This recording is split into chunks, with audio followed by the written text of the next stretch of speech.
world, telling us that roots and history don't matter.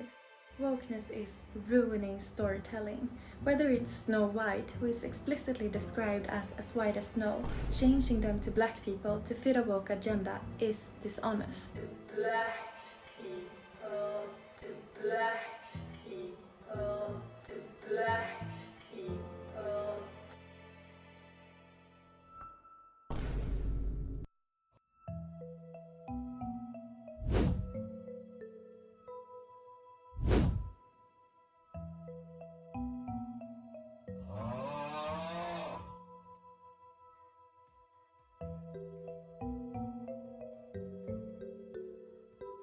Meet Evelina Hane, a Swedish nationalist who is a bit too obsessed with her blonde hair and blue eyes, traditional family roles where every woman is a baby machine and stays in the kitchen, although she herself studied, strongman leaders such as Viktor Orban and Nayib Bukele, authoritarian nations like China, and most likely a former German state whose aesthetic she clearly loves, and of course the creme de la creme, the solution to literally all of society's problems, remigration. Which, although the Elon Musk Twitter crowd will never say this outright, means the forced deportation of not just all non-white foreigners within Sweden, but also Swedish citizens who might have a migrant background even though they're half Swedish. According to this lady, such citizens could never be considered Swedish, meaning that they're also part of this planned remigration. Sounds like a great gal. Evelina's worldview is really one where she recognized that Sweden and others have real problems, which they do. No one's denying that. I'm not denying that. But she remains blind behind why and who is at fault for this, while never pushing for the solutions that would actually solve many of these major issues, such as, why Western Europe and the US and other first world countries need a constant flow of migration to keep wages low. In fact, Evelina supports policies that would intensify the same issues she claims to want to solve, such as wanting to leave the EU, because that worked out so well for the UK. Do you think Evelina has an economic plan that would address the sudden lack of low-wage labor if all the immigrants were deported? I'll let you think about that one for a sec. She's essentially a cookie-cutter example of the Elon Musk-loved remigration right on X, who is laser focused on non-white crime in Western countries, who talks about where are the real masculine alpha males of Sweden when her husband looks like a child. These people really appeal to the lowest common denominator of our society. So let's take a closer look at Evelina Hane. Black people. What's up guys, it's your boy Marcus here and welcome back to the second installment of the video series The Weirdos of Elon Musk's Twitter, where today we're gonna take a closer look at Evelina Hane. Now last time out it was Eva Vladingerbroek, and oh man, I mean these two are pretty similar, but Evelina is a bit stranger, I mean let's be honest, and both have been pushed to the top of the Twitter algorithm by Elon Musk. You can really tell that Eva is looking to go mainstream, while Evelina is a bit more, not so subtle with her dog whistles. And as a cookie-cutter figure of the Twitter remigration right, remigration is of course the #1 issue that will literally solve every problem in society. Older people aren't being offered a seat on the train anymore? Bang, remigration. I mean, look at this tweet. Imagine waking up on a regular day. You ride your bike to the metro. You don't bother locking it. You sit and wait for the train to arrive, and suddenly your phone slips from your pocket, but you don't notice. On the train it's quiet, no loud music or phone conversations in foreign languages. People are chatting softly and smiling. You don't worry about your belongings because you are surrounded by your own people. An older woman boards and a man helps her with her bag while others offer her their seat. Then you realize your phone is missing. You go back to the station and there it is, right where you dropped it. That is what your commute to work would have been like. It's just a normal morning, yet so different with what we experience now. This is what we will have after intensive remigration. The cities and their architecture don't look that good anymore? Bang, remigration. If you didn't know, you'd think this is somewhere in Africa or the Middle East. But I mean, these photos, it shows like 5 people. I mean, then she responds, "It breaks my heart to see what happened to my beautiful Sweden. This is not how it's supposed to be." What do you mean supposed to be? What, a couple people in hijab waiting at the bus stop? This triggers you that much? Oh man. Solving the first world's difficult problem in getting its own population to do the really shit work that every society needs to be done to function? Bang. Not solved with remigration. Now, just to be clear, I'm not one of these people that says there's no issues within Europe, okay? There's a reason that these freaks and weirdos on X are gaining popularity, because Europe does have a problem with illegal migration and certain types of crime, such as organized crime, increasing. I'm not going to sit here and deny this, but I also at the same time support democratic, non-ethno-state systems. Shocking. And it's important to point out here that Eva-Lena openly supports Sweden becoming a full-on ethno-state, where the government will essentially, they'll have to do genetic testing on all of its citizens to see who will be remigrated and who won't be. Or someone will just do a quick check to determine whether these people are white enough. Her husband tweeted this, which Eva-Lena retweeted. And in this post, it states that even Swedish citizens, so second or third generation immigrants with a migrant background who commit a crime, should be deported. And all the comments are saying, ethno-state, ethno-state. But most people on X don't seem to understand what creating the modern Swedish state into an ethno-state would actually entail. There would have to be DNA tests of the citizenry, a government department who decides who is now actually Swedish, and many so-called Swedish nationalists like Eva-Lena might be caught in this remigration net. Now let's say that they decide not to go with Swedish but white European. Well, where would they draw the line on what is white or European? Would Bosnians and Albanians be considered European? Many of them are Muslim. What about olive-skinned Sicilians or Greeks? They can be quite dark. What about Spaniards with Arabic blood from many hundreds of years ago? Are Turks completely excluded? Because if they are, that's gonna be a massive problem in the Balkans, where everybody from Serbia to Bulgaria to Greece, hundreds of thousands of people, maybe even millions, have Turkish blood from the Ottoman times. Eva-Lena is very extreme and hardcore with this. For example, there's a liberal politician, Simona Mohamedson. She's of Arabic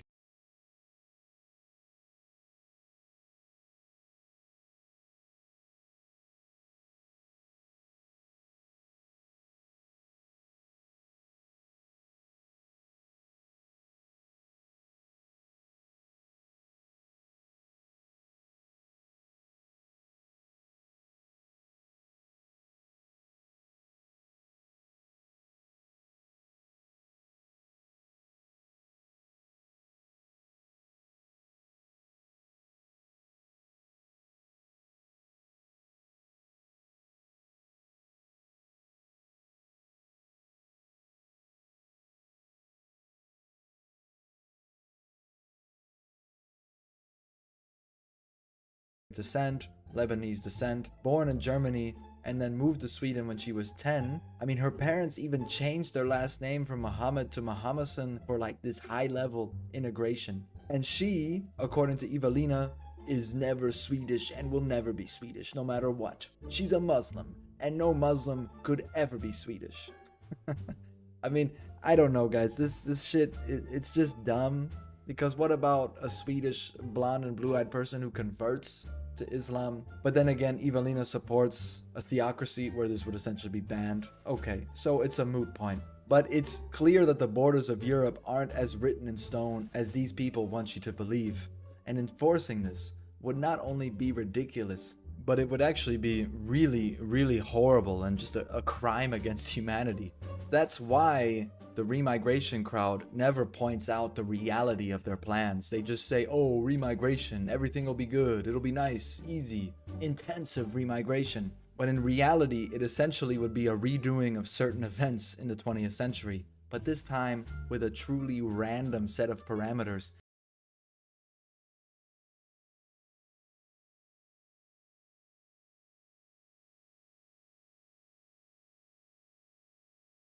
That would ruin the lives of millions of people. The idea is so radical that even Marine Le Pen of France has distanced herself from the word, and therefore Germany's AfD.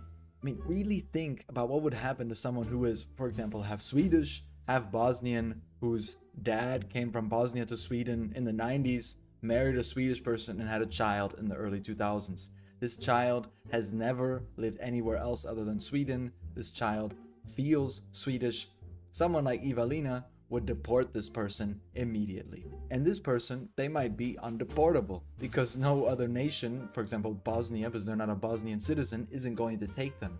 So where would Evelina deport them? Well, she loves Nayib Bukele in El Salvador, so send them to the El Salvadorian death camps. Sounds like a great and wonderful plan.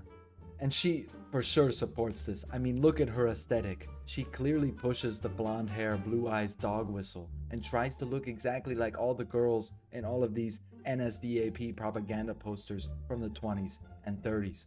And when she does show POCs in her X profile, it's always done on purpose. It's like really ugly people, and then she compares their face to her dolled up 100% filtered selfie next to it. Now, the vast majority of Swedes, if they actually knew what remigration entailed, they would oppose it. But the vast majority would also oppose mass remigration due to economic reasons. Now, why do almost all first world countries nowadays rely on a steady stream of immigration? According to Evelina, it's because of suicidal empathy, where immigrants come to Sweden, bring nothing, and only take benefits. An opinion so far detached from reality, it's hard to take it seriously. In a country like Sweden, the US, Australia, all of these countries, the local population don't want to be the farm laborers. They don't want to work in the slaughterhouses. They don't want to be the laborers on construction sites. People like Evelina, she would rather tweet all day. And the people who are going to spam this video with hate comments saying, ethno state, well, you guys eat burgers all day and play video games all day, okay? You're not laborers at the farm, okay? So if Sweden were to get rid of all its immigrants, the labor market would literally collapse and the country would enter a massive economic recession. Nothing would be built.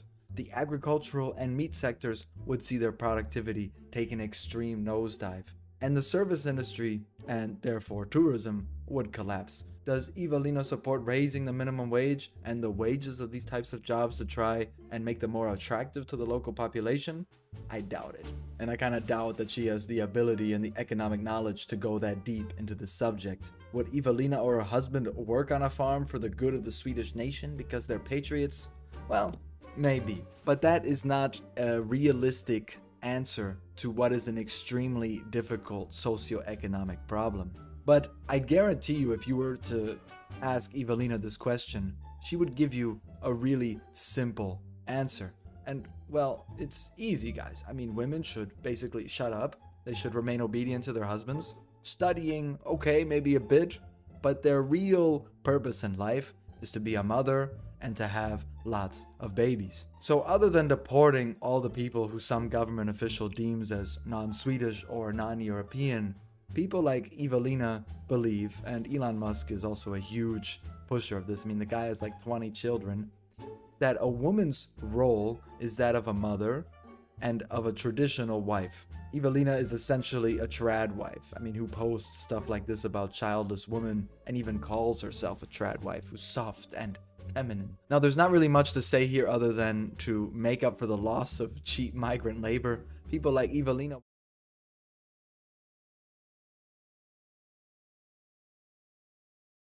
with their children, and then they send them to work in the slaughterhouse or the laborers on the construction site all day. But what's really funny is when Evelina gets called out by the crazies on Twitter that are in her family. A woman that did exactly what she preaches against. I mean, she studied at a university. Now look at this. She tweeted about how she became an engineer, following in the footsteps of her great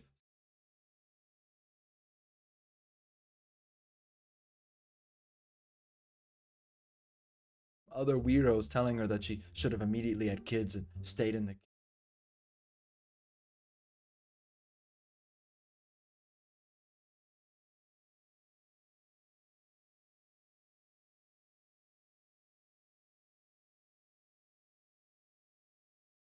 But like Viktor Orban, who she loves, all of the policies that she supports are going to drive away liberal-minded individual out of your country. And the brain-dead economic policies will ensure that even conservative people are going to leave the country for higher wages elsewhere. I mean, imagine if you actually did remigration in Sweden. The emigration rates would explode. Other than all of this stuff, guys, I mean, we just gotta be honest that Evelina has a strange obsession with blonde hair and blue eyes. I mean, just like Eva Vladingerbrook, she seems to take the dumb blonde jokes from the 2000s as some globalist agenda against the blonde people, and then everyone seems to think that this is anti-white. The comments on our page are wild as well, and even more strangely, Evelina discusses why it's a good thing that she and her husband look like siblings. I mean, there's no other way to describe this than weird. Now, she also has some blonde solidarity with other blondes, and again, this gives me that 1930s Germany vibe of the propaganda. I mean, look at this when she speaks about, yo, guys, we're here. Boom. I got the mic turned on. I got things going. Oh man, so many things went wrong as I was trying to get this stream going. I don't even know where to begin. I'm wearing a hooded thing. This is actually like it's supposed to be like for a celebration that we've hit over 1,000 subscribers on this channel, so we got monetized. Now I'm gonna start making money. Got the Mr. Beast, of doing things that are not at all like Mr. Beast. That's gonna be me. That's what people will call me, the Mr. Beast of not being very Mr. Beast-like. And I don't know what I'm talking about. And so I hit 1,000 subscribers. So I got like, I don't know, super chats enabled. I got like ad monetization. I think I made like $20 already. Oh man, this is great. This is going to be a new lifestyle for me. But I don't know. So my partner Ashley, the Goblin Queen, who's not here right now, but she was like really excited. She's like, "Oh, you gotta do something. You gotta dress up." So and she was like gonna buy a bunch of stuff. She was like, "You need to dress up. You need to get some props. Well, how about you dress up like you're in like a cult, like in like some kind of Bohemian Grove cult thing?" And I was like, "Babe, let's not spend any money. Okay, let's not spend any money at all. Money's tight." And also, I already have a robe like that, so that's what I'm wearing. This bad boy. I don't know why. I literally don't remember why I bought this.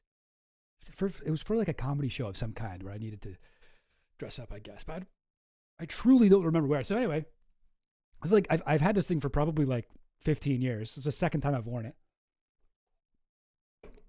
Boom. Yeah, $20 Canadian. Very true. Not even as much as you might think $20 is. But yeah, so while I was waiting for this thing, I had some technical stuff setting everything up, but then I got it going. And then while I was like, okay, I'm going to go grab a beer. I got up.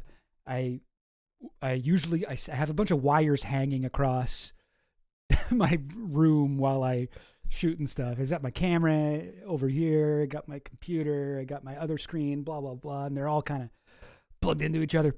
And I walked in. I normally just step over the cord and walk by. I forgot I was wearing this freaking robe. So I walked over, and the robe just like knocked everything down. My computer fell on the floor. The blah, blah, blah. All the cords got unplugged. So if you guys were watching the YouTube video I had up there, I don't know if you noticed this, but at a certain point it went like blap.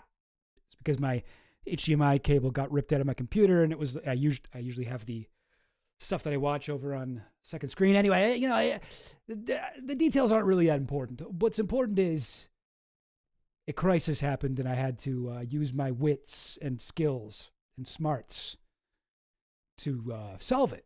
And I did, and it turned out fine. Yeah. Turned out good.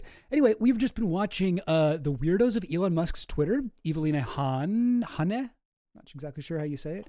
But uncropped. But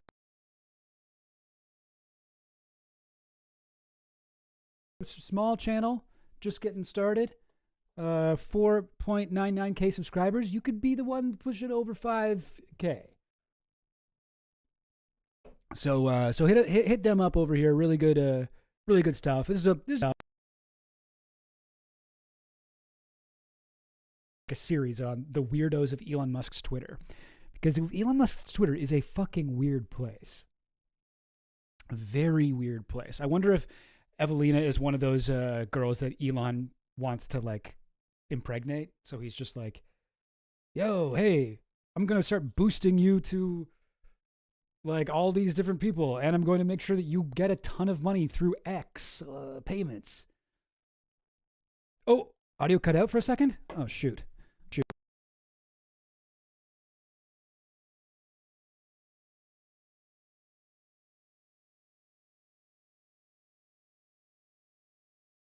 About the Ukrainian woman that was stabbed in the US this year. She's like, oh, blonde solidarity. The blonde people are going extinct. And let's be honest, in all of her pictures and videos. Okay, sorry about that. Audio cut out for a second there. It's good now, right? I think we're good. All right. There's a couple other things I can do, but for now, I think we should be okay with this. But yeah, tons of stuff to go over. Honestly, I have a pretty disorganized stream to go through tonight, but I thought I would start out with something that has really nothing to do with what we normally talk about here on the Extra Chill Goblin channel, which is a joke.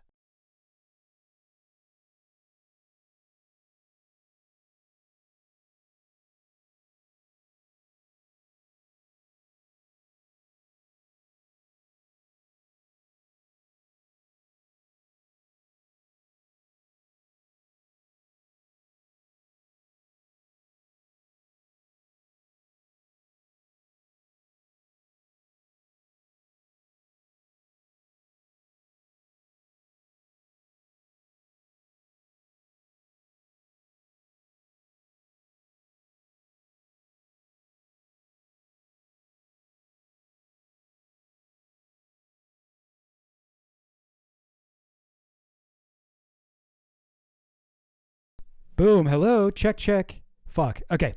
They're cutting the audio. They are trying to stop the stream. We're going to do what we can to prevent that. Okay. How do I?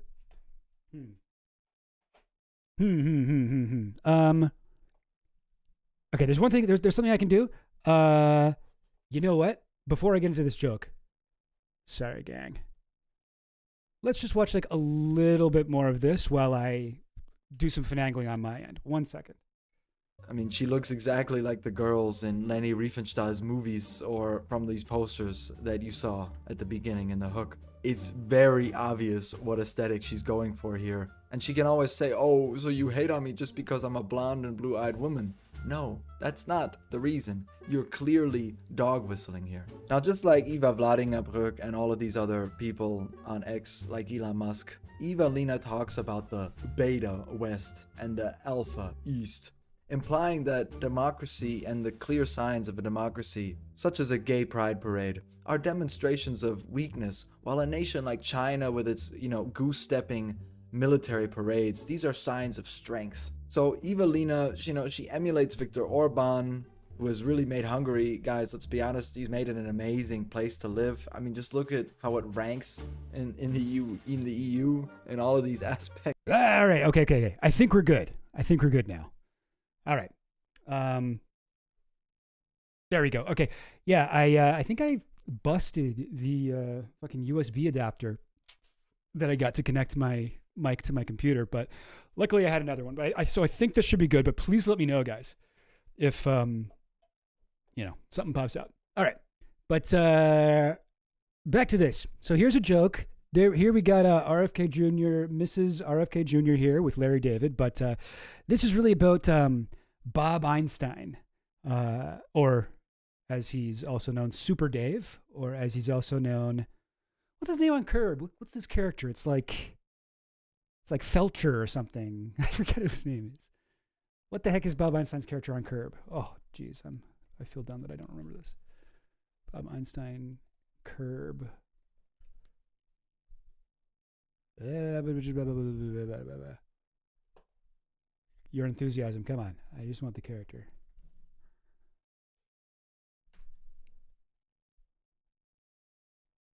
Funkhauser. Yes. Okay. So he plays Marty Funkhauser on Curb Your Enthusiasm.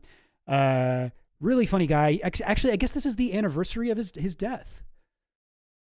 Oh, no. Sorry. His birthday. Okay. The other thing. He would have turned 83 a few days ago, November 20th. By the way, happy JFK Jr. assassination anniversary. That was yesterday, I believe. But let's just listen to this joke. It's just a 47-second clip, and then I'll explain to you why this is one of my favorite jokes ever. And please don't judge me until I tell you why it's one of my favorite jokes, because it might sound odd. I heard a joke. Oh, geez.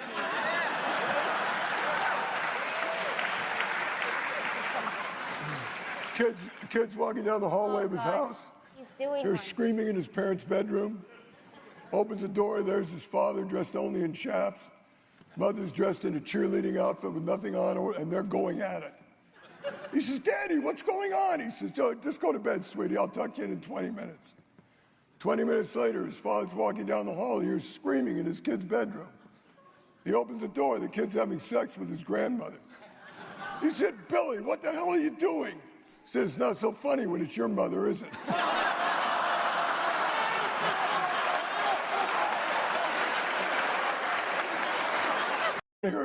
All right. So, big laugh, gets a good response, big pop. It's like that's a funny joke. That's like a dirty, whatever, like off-color joke that you could tell, and it would be like people would like it if you're in the right situation. Not everybody would like that joke, obviously, but now here's why I think that joke is fucking cool. All right, and yes, this is RFK Jr.'s wife here, Cheryl Hines. Cheryl being with RFK Jr. does make fucking Curb so weird to watch in retrospect, but so that's a good joke, I think. And here's what's fucking crazy about it is that this is actually one of the oldest jokes that exists in humanity. This is where I made a tweet about this and it got 13 likes. I feel like it didn't get enough love. Like I don't feel validated. So I'm just going to use my stream as a place to talk about this. But this is a joke from the oldest joke book, collection of jokes that we have. It's called Philolegos, is it? It's an ancient Greek. Philogelos, which means the lover of laughter. And here's how it appears in the Philolegos. It's number 45 in this ancient text from ancient Greece. An intellectual during the night ravished his grandmother, and for this got a beating from his father. He complained, "You've been mounting my mother for a long time without suffering any consequences from me, and now you're mad that you found me screwing your mother for the first time ever." Now, it's not exactly the same, setup and everything. Obviously, the punchline here kind of goes on for a while. This has been translated. Actually, I've seen multiple different translations of this sort of thing. But, obviously, the joke itself, the punchline of the joke is exactly the same. Isn't that nuts? And jokes, they usually don't age well, right? They usually, anytime a joke exits its intended audience and goes to somewhere else, jokes depend on shared cultural understandings, language, whatever. Translating a joke, usually the joke doesn't survive.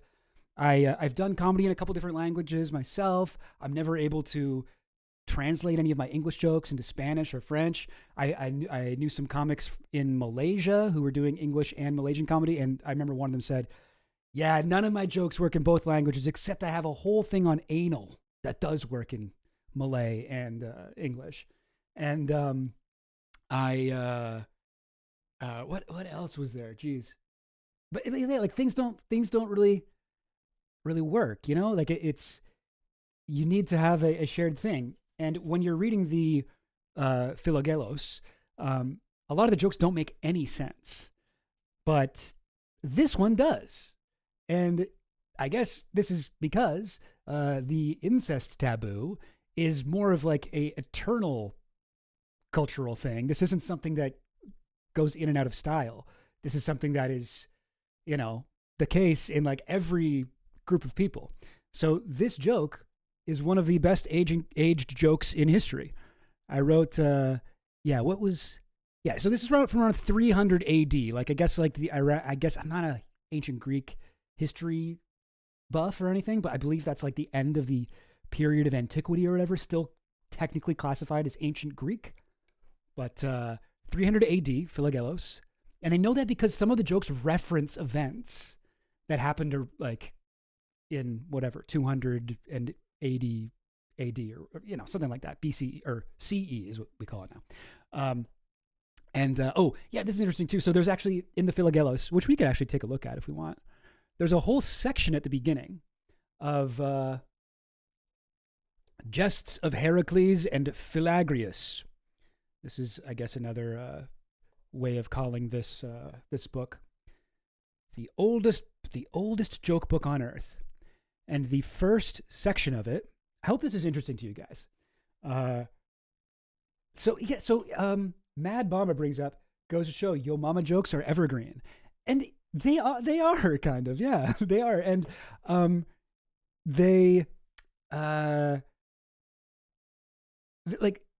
Yo Mama jokes are a category of joke, right?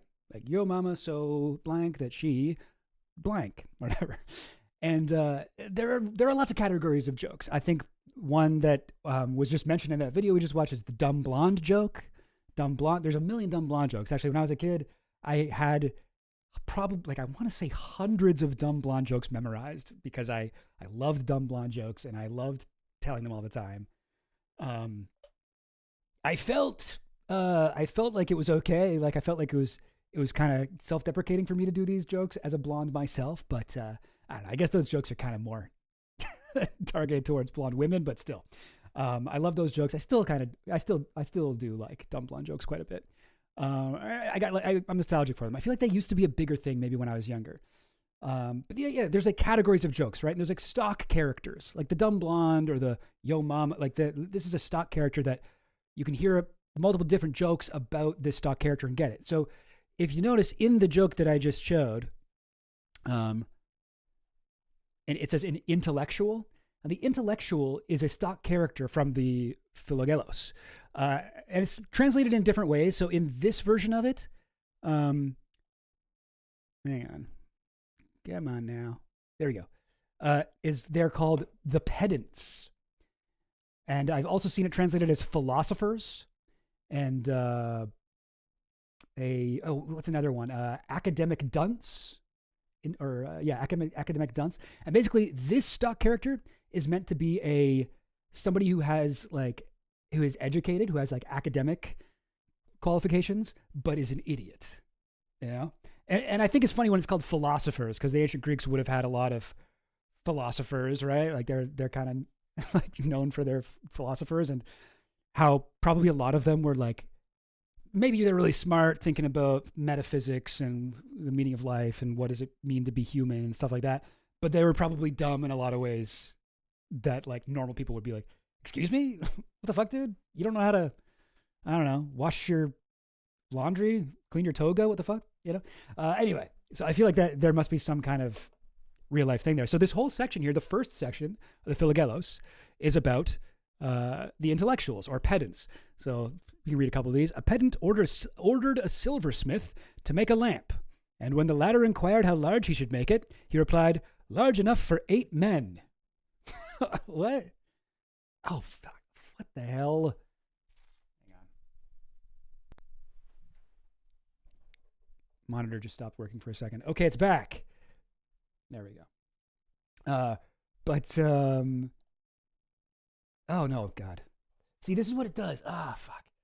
It does this thing where it's like, there we go. Okay. Figured out a quick way to fix it. Oh, that's a relief. But yeah, when I have it on one monitor and then my connection stops working, like OBS, I guess, is like, wait, your screen is like way wider than I thought it was, and it makes the whole thing like move over. Anyway, it's fine. But yeah, like, so here's some jokes that like didn't necessarily age very well. A certain person coming to a pedant who was a physician. So this is like an intellectual idiot doctor, says, "Doctor, when I awake from sleep, I have a dizziness for half an hour and then I recover." The physician replied, "Oh, get up after the half hour." That one I feel like is almost good. I'm like not 100% sure what it's talking about there, but anyway, I love this shit. Like I've read this entire book multiple times. There's another section about eunuchs. Like eunuchs were another kind of stock character, which not really something that we see a lot nowadays, but I guess we're a common enough, shared cultural experience in ancient Greece that they'd be able to, like they'd be able to kind of make fun of eunuchs or whatever. Yeah. It's cool shit. And there's older jokes than this one, but this is the oldest joke collection. This is like specifically a collection of jokes. Yeah, really cool. I just thought you guys might enjoy that.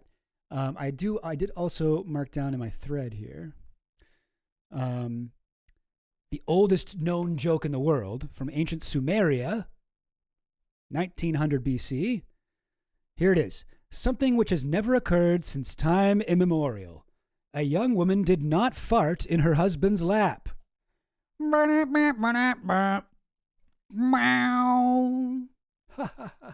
Studio audience laughter. Yeah, I'm not sure what it means. I don't know if I really get it. I like to think that it's about queefs, just because there's something really, really lovely to me about the idea that the oldest joke in the world is a queef joke. But I'm not totally sure. It could also it could be like one of those jokes that's like, oh, don't you know, girls don't fart, girls don't whatever. Oh, because like she's trying to, I don't know, not be gross around her husband. I'm not sure, but I mean, obviously this is not true. Girls do fart in their husband's lap all the time. A fact check. Ancient Sumeria, actually wrong. But, yeah. Norm Macdonald loves this book? No way. Oh, I didn't know that. Has he ever talked about it? Or you're just saying like it's his kind of style? Because he does like the kind of old, cheesy, whatever pun jokes. But I could see him really liking it. I get really into I don't know, like comedy history and comedy architecture and formulas for making jokes and stuff. And I'm very familiar with the text of this book. And a lot of the jokes, even though they're not funny, I can appreciate the structure of the joke. And I like to sort of notice how ancient joke structure still applies to modern joke writing. So you'll hear tons of jokes you hear were told earlier, but with different kind of punchlines and stuff. But this joke is really the only one, I think, that is just as funny now as it was, 1,000 years ago. And probably even like 8,000 years ago. You could probably tell this joke at any time in human history, get it in a time machine, and you've got a fucking joke you can tell. Excuse me. It's funny though, because I think with the rise of like stand-up and like, the Catskills comedians, the Jewish kind of comics and the vaudeville era, like this sort of created a more like streamlined, more effective, like setup, like premise, setup, punchline, tag, kind of very effective way of rolling out jokes. And if you compare Super Dave, his punchline is much quicker, right? It's shorter and it makes it hit harder. And it gives you all the information that you need before you get there. Whereas in the original one, the punchline is, you've been mounting my mother for a long time without suffering any consequences from me. And now you're mad that you found me screwing your mother for the first time ever. And then the updated version is just, not so funny when it happens to your mother, is it? Or when it's your mother, is it? It's just like, it's the same punchline. It's just a little bit workshopped a little bit punched up, it's a little bit smoother. Yeah, if you went back in time and you had modern joke technology and you told that joke the way fucking Funkhauser, Super Dave, Einstein told it, people would lose their minds with, hysteria from how funny you were. They would not know, their brains would not be ready for that level of joke punch-up. Crazy stuff. God, I love jokes. All right. That's that. Yeah, I love comedy history too. Cool. All right. And now that we've got that little amuse-bouche out of the way here, let's get into some of the shit that I wanted to talk about here. I've got lots of stuff. Okay. Okay, let's do this first because I've been meaning to talk about this and I don't want to go another week without talking about it. So, Oversight Committee, they're the ones who dropped the emails, but this is from before that. They dropped these emails of a interview that the House Committee on Oversight and Government Reform had with Alexander Acosta. Now, if you know Alex Acosta, he's the former Trump labor secretary and the district attorney of Florida during Jeffrey Epstein's first trial in the 2000s. And he's the one who kind of let Epstein off with a sweetheart deal, right? This guy. And you've probably heard the quote. Let me get the exact quote. It's been said all over the place, but it is originally from a Vicky Ward article. Let me find the exact article this is from. Vicky Ward, I think this is it. Jeffrey, yeah. All right, so here we go. Epstein's name, I was told, had been raised by the Trump transition team when Alexander Acosta, the former U.S. attorney in Miami, let me zoom in a little bit for you guys, who'd infamously cut Epstein a non-prosecution plea deal back in 2007, was being interviewed for the job of labor secretary. The plea deal put a hard stop to a separate federal investigation of alleged sex crimes with minors and trafficking. Now that part is all true. That part is all confirmed. Except we don't actually know this part. Was Epstein actually brought up during the interview? So this is what Vicky Ward says. Is the Epstein case going to cause a problem for confirmation hearings? Acosta had been asked. Acosta had explained breezily, apparently, that back in the day, he'd had just one meeting on the Epstein case. He'd cut the non-prosecution deal with one of Epstein's attorneys because he had been told to back off, that Epstein was above his pay grade. I was told Epstein belonged to intelligence. Okay, I'm not. Actually, let me go to the other one here. There we go. And to leave it alone, he told his interviewers in the Trump transition, who evidently thought that was a sufficient answer and went ahead and hired Acosta. The Labor Department had no comment when asked about this. Now, this is how this was originally reported. Now, who was it? Who was it that she got this from? Well, it says, I was interviewing a former senior White House official when the name Jeffrey Epstein came up a couple of years ago. And this is from when? 2019? 2018? 2019. This person assured me the New York financier was no serious harm to anyone. He was a good guy, a charming guy, useful too. He knew a lot of rich Arabs, including the Crown Prince of Saudi Arabia. And further, he had clever ideas about creating bond issues for them. Okay, so he has a girl problem. This person threw on almost as an afterthought. Now, so we don't know who this person is. It's a mysterious person. We know that they were a former senior White House official. Now, Finland is brought up here. I've heard people saying Steve Bannon was Vicky Ward's source. Not sure where people are getting that. Now, that is what a lot of people think. That's what been my theory, because the timeline matches up. This is a couple years ago, so Bannon would have met Epstein, would have been hanging out with Epstein in about 2017. And this is from 2019. 2017 is when he was introduced to Epstein by Michael Wolff, according to Michael Wolff. Now we have all these emails and texts between them that really corroborate the closest of their relationship. I think it was a mishearing of belongs to Israelis, gents. Yeah, actually, that's not a bad theory. It's all right. Lost my train of thought here for a second. They are. It does make sense. Like, he was a former senior White House official. What he's saying here. No, Epstein's fine. He's a good guy, charming guy. That makes sense based on what we know about what Bannon was trying to. He was trying to rehabilitate Epstein's image. Like the timing, everything makes sense here. But we've never had confirmation.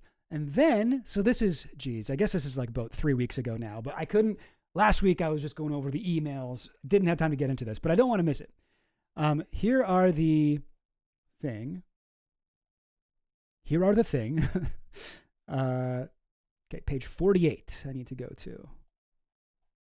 Here, I can just go down here. So I read this whole interview. Not a lot is super interesting, really. But check this out, guys. It's Acosta saying, like, oh, no, it wasn't a sweetheart deal. It was a really hard deal. You know, we got him. He went to jail. We let him. Sure, he went to jail and he was allowed to leave 6 days a week for like 10 hours a day. Yeah, but like he still had to be in jail sometimes. Yeah, we gave him like, servants and stuff. Yeah, like he was allowed to be in jail. Yeah, we let him like leave the country, and we were not really that strict about him, living up to the things. And basically it was like a joke what we did. But no, he had to be in jail. We put him in jail. What are you talking about? We put Jeffrey Epstein in jail and you're mad at me? Anyway. It's basically what his argument is. Okay, so you don't agree with the sweetheart deal. You recognize he went on to abuse other women, blah, blah, blah, blah, blah.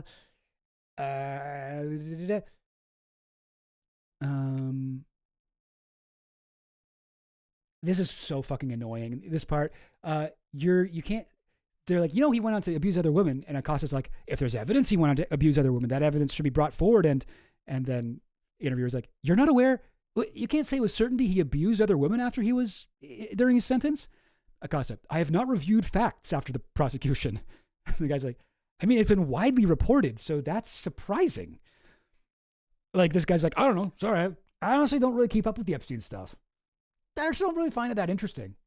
Even though, like, I am a major part of it. Anyway, so he goes on. Ah, shoot. Did I miss it? I swear I wrote this down. Oh, page 67 I need to go to. That part's crazy too, though. Okay, page 67. Okay, this is it. This is the part. So Mr. Frost asks him about the questioning by the Trump administration.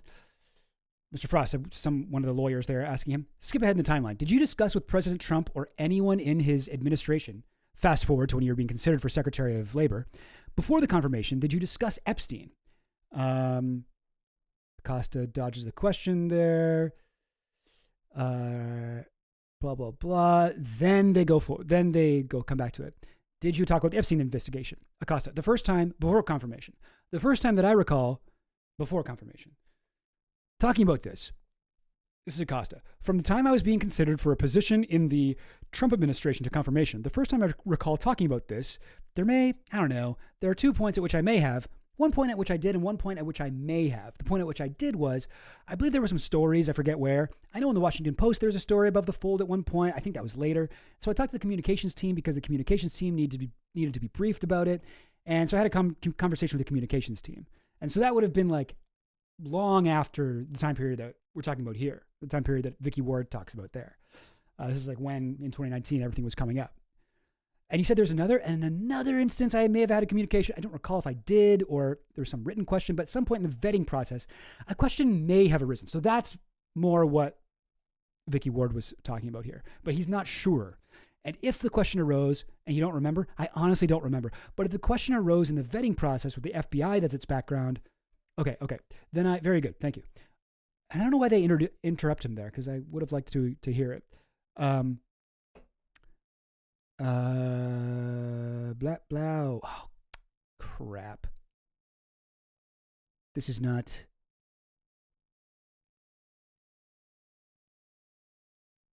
Huh. All right. This is, I guess. Can I find stuff in here? Is it going to. No, it's not going to let me search. I guess I didn't write down the right page number. Oh, this is brutal. 67. I feel like it was around here. Sorry, guys, hang on. I guess I got to scan the page here.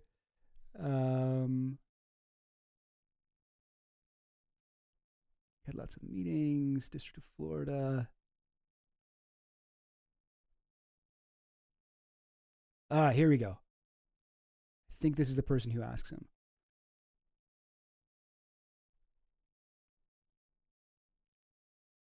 They ask him about the non-prosecution agreement. is one of the lawyers is redacted. You know what? I have this thing in my files. I did copy and paste a version of it. One sec. Costa. I usually am pretty good at writing down. Yeah, here it is. Oh, I didn't even write down the page. That's annoying. All right, but here we go. So this is the section. So So the redacted lawyer. Oh, yo, what's up, Hot Goblin 42? Got the member of the Cabal, a Cabal operative. That's right. Now that Chill Goblin is monetized, we got fucking emojis. We got fucking all kinds of shit. Pretty much just emojis, but yeah. Okay. Here we go. Okay, this is it. So a redacted person, I don't know who this is, but somebody interviewing Acosta says, Steve Bannon has publicly stated that you told him that Epstein, quote, belonged to intelligence. Do you recall ever speaking to Steve Bannon about Jeffrey Epstein? So that's huge because Bannon actually has never publicly stated that it was him who did this. So this is great. This is kind of nuts. Like I guess this is not technically absolute confirmation, but to me, I feel like it seems very, I don't know. I find this kind of convincing, interesting, at least. Do you recall ever speaking to Steve Bannon about Jeffrey Epstein? Acosta says, I don't recall ever speaking to Steve Bannon about Jeffrey Epstein. Have you ever spoken to Steve Bannon? I have spoken to Steve Bannon. I have no recollection of speaking to Steve Bannon about Jeffrey Epstein. I've been asked, until now, I did not know if that was the source of the anonymous White House quote. I've been asked about that. I don't know where it came from. I'll take your word it came from Mr. Bannon, but I don't know where it came from. I never made that assertion. Now, I know that this is one of people's like favorite quotes in the Epstein saga. It's like people love to bring up, and including myself. You can even watch like some of my older videos. I'm like, Acosta said this. Acosta said, I was told he belonged to intelligence.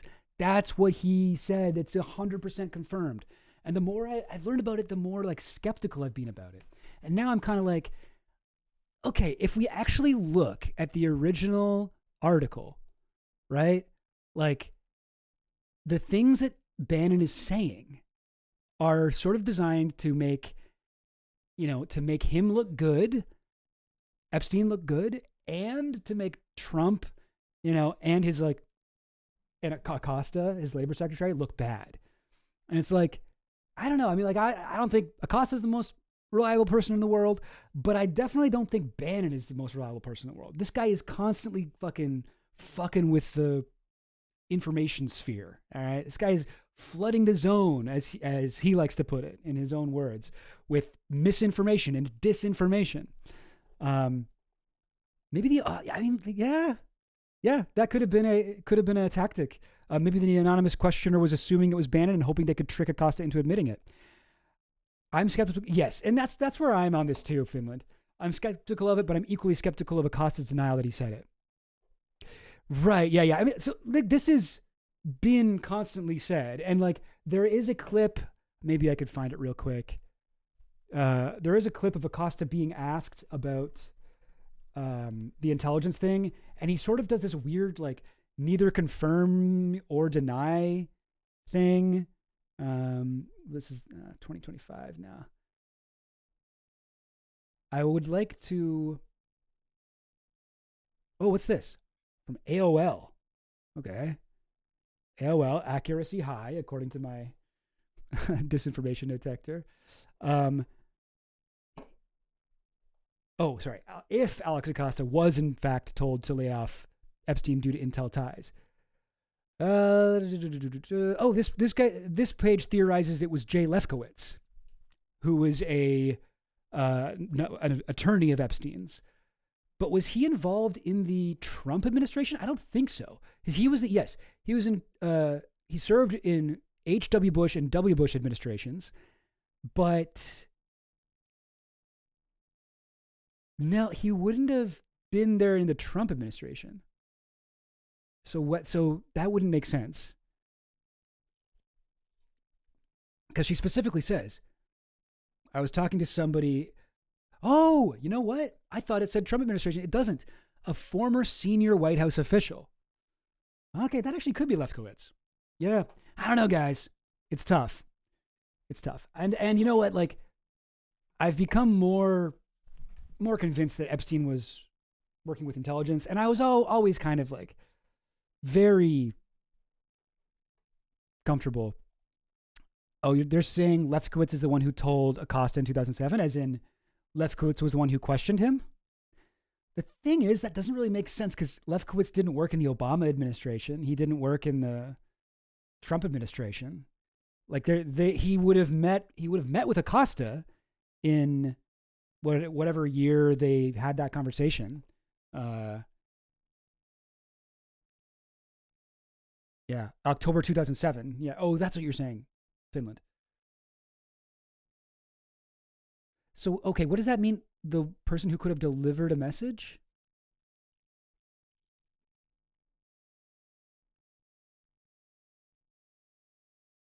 So I guess Lefkowitz told Acosta he belongs to intelligence? Okay. So he told Acosta that. Oh, I see. Yeah. I guess. Like, so, okay, so that I'm trying to make this make sense in my head. So if Lefkowitz had been working for the Bush administration and had been also Epstein's lawyer, but that's also so fucked because, like, if Lefkowitz is the one who meets with Acosta, and Lefkowitz is one of fucking Epstein's lawyers, like one of his defense lawyers, and he meets with the DA, like the judge, and was like, yo, okay. All right, thanks, Finland. Yeah, I'm just kind of like skimming and trying to guess what this whole article is about, but I really should read the whole thing. Does it talk about Bannon at all? No.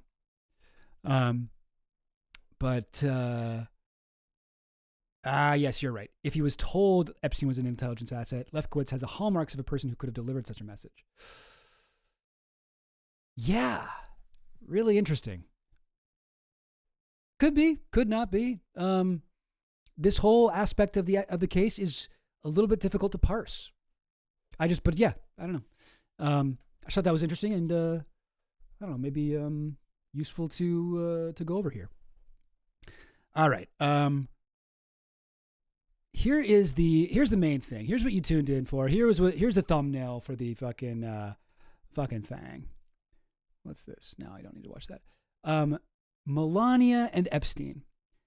Now, Melania Trump, nay Melania Nas, is that how you say that? Our maiden name, is the first lady.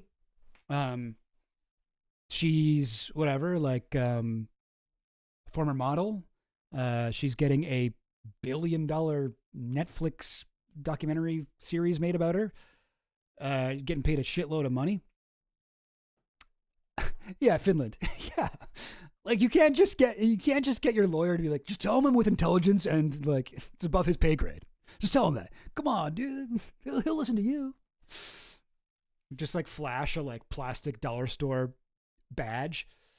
I'm actually FBI. Now, what you're gonna do? We got to make this look clean. All right, non-prosecution agreement. Blah blah blah. Like, yeah, I don't know. I think it had to be a little bit more complex than that. But no, let's talk about Melania and Epstein. Now, Melania Trump, Epstein and Ghislaine both claimed at different times that they had introduced Trump and Melania. Now, we don't know if that is the case, but we do know that Epstein had introduced Trump to at least 2 other women before this. So hang on. I got this. I can do this real quick. This is my script for my video about Trump and Epstein. So we have Chelina Middlefart. So this is a girlfriend of Epstein's. This is them in 1995. Here they are partying at Mar-a-Lago, Kiss. Here they are in November of 1997. Chelina Middlefart, a Swedish heiress to a massive billion-dollar company. And she dated Epstein for a while, a couple years it looks like. She's on the flight logs quite a bit. And here she is in Valentine's Day 1998. So that's 3 months after that last photo we just saw of Epstein and her. At a party, here's Trump. He brought her as his date. And there's his daughter Ivanka. And his ex-wife was there too, Ivana Trump, I think, at this party, weirdly. Valentine's Day bash. And Chelina and he dated for a while. Like, this is like a very like high-profile thing. In fact, if we go to, let's go to Melania Trump's Wikipedia page. Bibbidi bobbidi boo. Here we go. How did they meet? How did they meet? Here we go. In September 1998, Zampoli introduced Melania to the real estate mogul Donald Trump at a party, supposedly at the Kit Kat Club. So this is the official explanation. This does not include Epstein or Ghislaine. They say they introduced them. Donald had a date to the event, Chelina Middlefart. So when Donald met Melania, he was there with his current girlfriend, Chelina, who was introduced to him by Epstein. When he asked Melania for her phone number, she refused and said she insisted that he give her his own number. He passed her test when he gave her multiple personal numbers instead of an office number. She later said, giving her own number would just make her just one of the women he calls. The exact details of when and where this took place are unclear, though the Kit Kat Club is often described as where they met. So right there, like, we have him with someone he was hooked up with by Epstein. Okay. Now, something I want to do that I've been really wanting to do this for a long ass time. Hang on. Is this going to work? We'll find out. Oh, no, hang on. I've been trying to program a thing. I'm not a programmer. Definitely not a, expert, genius, whatever, at this kind of thing. But I've been really trying to get a, 1 second.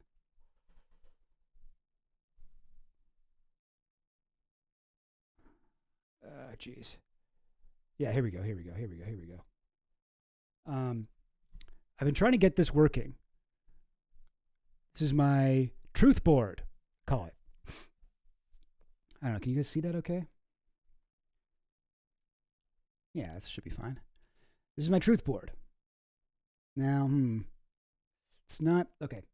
The formatting of it maybe could use some work here, especially because I'm not used to doing it on like this shape of a screen. But so I've made this thing where I can hopefully make little conspiracy board things.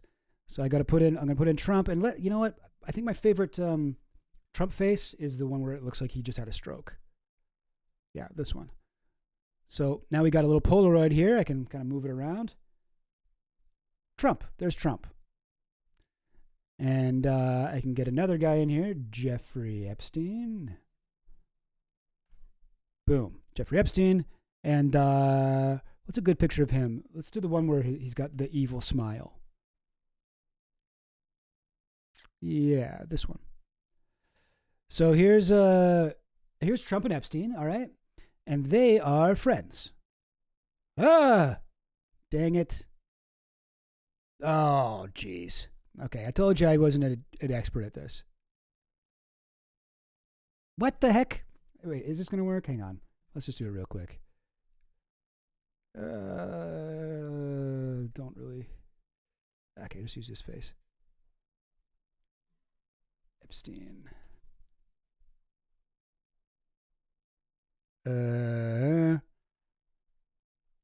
New connection. Friends. Friends. And we'll make it red. Bibbidi boo. Friends. There we go. Okay. So far, so good. And then let's add Chelina. Midelfart. So we've got a bunch of photos of actually her and Trump together. Let's go with this one. Chelina Middlefart. And we'll add a new connection. Dated. And we'll make it, I don't know, pink. dated, and we'll say both Trump and Epstein dated Chilena Middlefart. Yeah, this is good. This is working good, right? Now, and you know what? While we're here, I'm sure you guys don't need to don't need me to go over Anushka again, but we'll put her on the thing here. Anushka DiGiorgio. If you're curious, there's a whole other. I have an entire other video where I talk about how she was like given basically to Trump by Ghislaine. Both of them dated Anushka DiGiorgio. Epstein, in his emails, he does talk about giving Donald Trump Chilena Middlefart. And now we've got Melania Trump. Let's give her, what's a good picture photo of her? Yeah, how about this one? Cool hat. Melania Trump. All right. So we've got Melania and, okay. So Trump dated, and now Epstein, I'm not going to do the connection because we don't know. But, okay. This is like a string, right? This is like all in a row. This is in order. In early 1997, late 1997 it was Anushka. In early 1998 it was Chilena. And then a few months later, in 1998, Melania. This is like 3 women that Donald Trump dated in pretty quick succession. All right. Cool. Okay, this is working okay so far.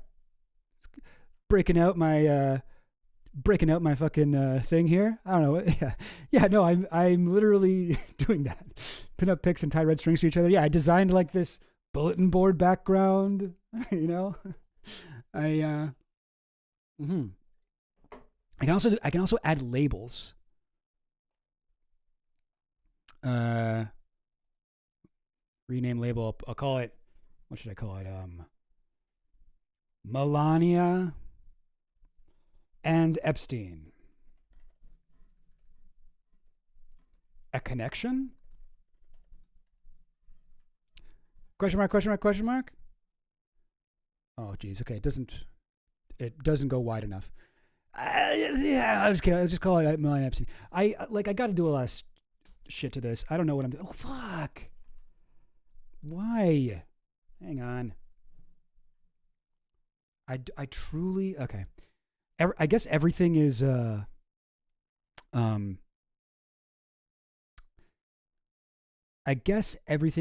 of loose right now. Like all of my connections are loose, so like it just keeps being like, "Boom, lost a connection." Although that seems pretty much good. I don't know. Rats are weird. Yeah, rats are weird. Can I make this bigger? I guess not. Okay, that's something I got to do. Whatever. Okay, well, that's something I can fix at a later date. There's a lot of programming things. Like I've noticed every new Polaroid I put on here, the shadow behind the Polaroids gets darker and darker. So it looks kind of weird right now. But when you first start, they look great. But we're going to have way too many Polaroids on this. Okay, this is a good start. And yeah, I'll save the board.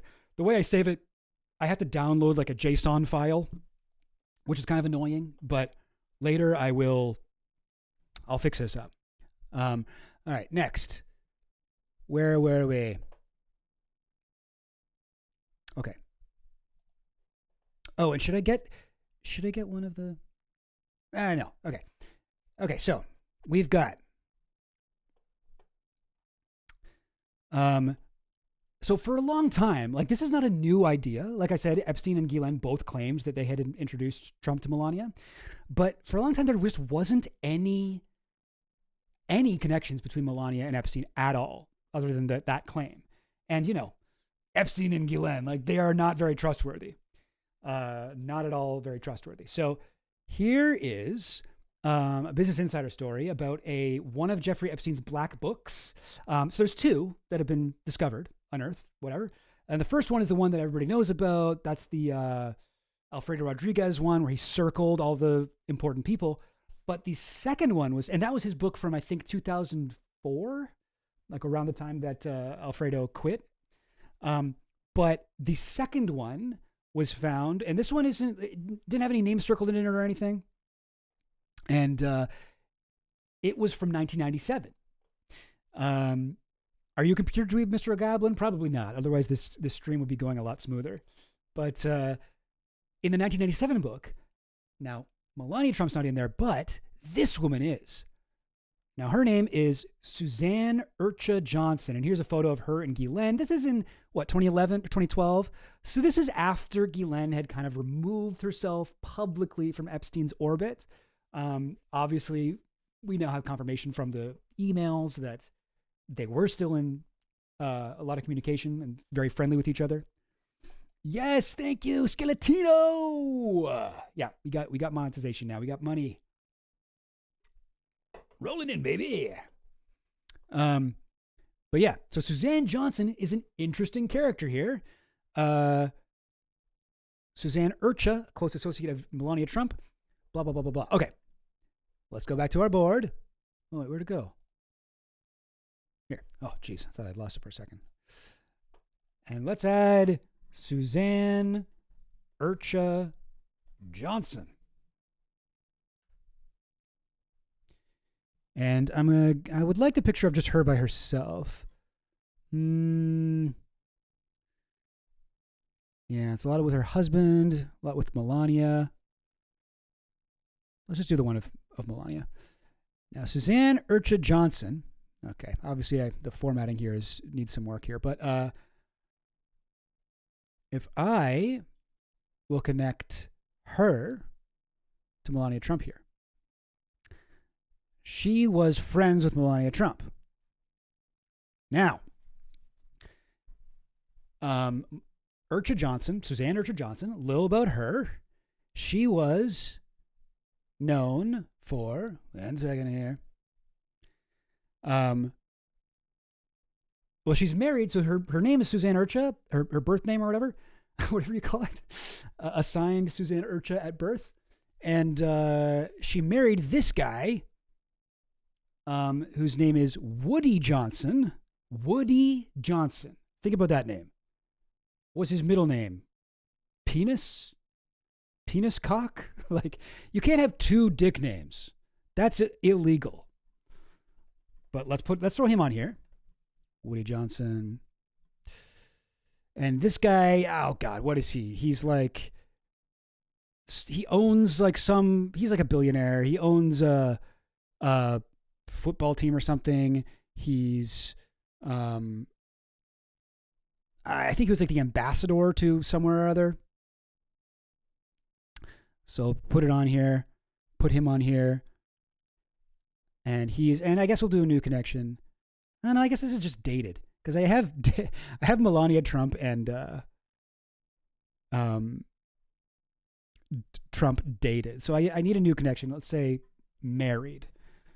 And we'll make it, I don't know, blue. So Trump and Melania married, and Suzanne and Suzanne and Woody married. They are blue, and at least Suzanne and Epstein were friends. Like they were in contact with each other, let's call it, right? For a long time, that's all that we knew. So like there's a little bit more of a connection here, a little bit more. Oh, and I also put Woody is friends with Trump. Okay, red string board getting a little complicated. Maybe I put it like this, it'll be a little bit better. hard to make this all fit. Oh, and another thing about Woody is Johnson, his last name Johnson. I know it's a common name, but actually this guy is the heir to the Johnson & Johnson company. Johnson & Johnson, you know them from the baby powder that had that poisonous talcum in it?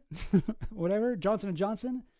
You know, what else are they known for? I know they do a lot of shit. Jets is it? Yeah, okay. I think that's right. Yeah. I think that's right. Owner of the Jets.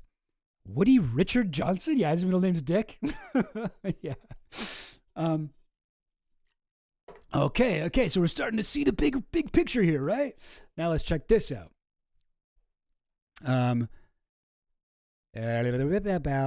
Because, okay, so here's an article about, not about Epstein at all, but it's about Melania Trump is reunited with her friend, U.S. ambassador's wife. Yeah, what is he the ambassador for?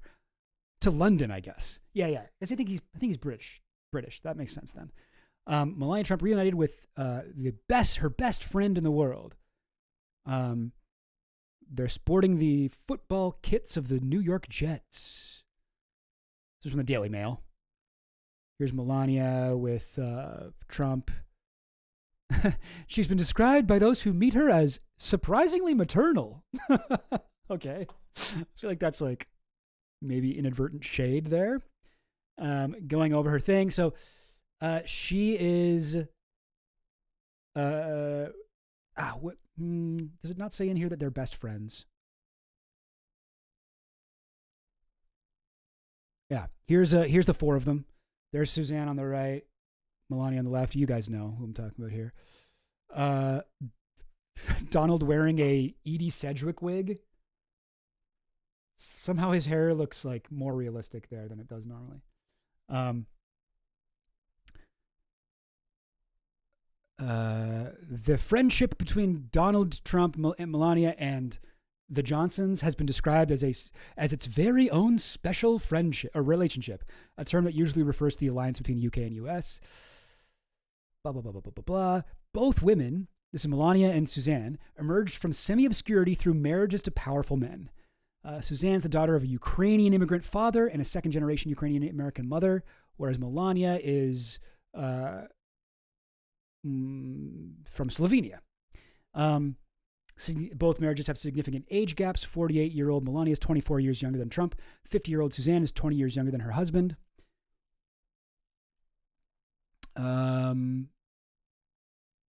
Yeah, anyway. So they're all very close, these guys. Now, okay, still, you're allowed to be friends with somebody who, knew Jeffrey Epstein. Like, that's who is in Jeffrey Epstein's address book. That's not a big deal. Then we had Michael Wolff interview. Now this is the one that like everyone freaked out about. Came out like start of November, like right before the election, I guess. With a bunch of tapes of his interviews with Epstein, and Epstein claimed the first time Trump slept with Melania was on my plane. Let me look for more stuff on Melania here. I think that might be it. Oh no, there's a couple more things. Blah, blah, blah. Yeah, he claimed Melania and Trump first had sex on this plane here, Lolita Express.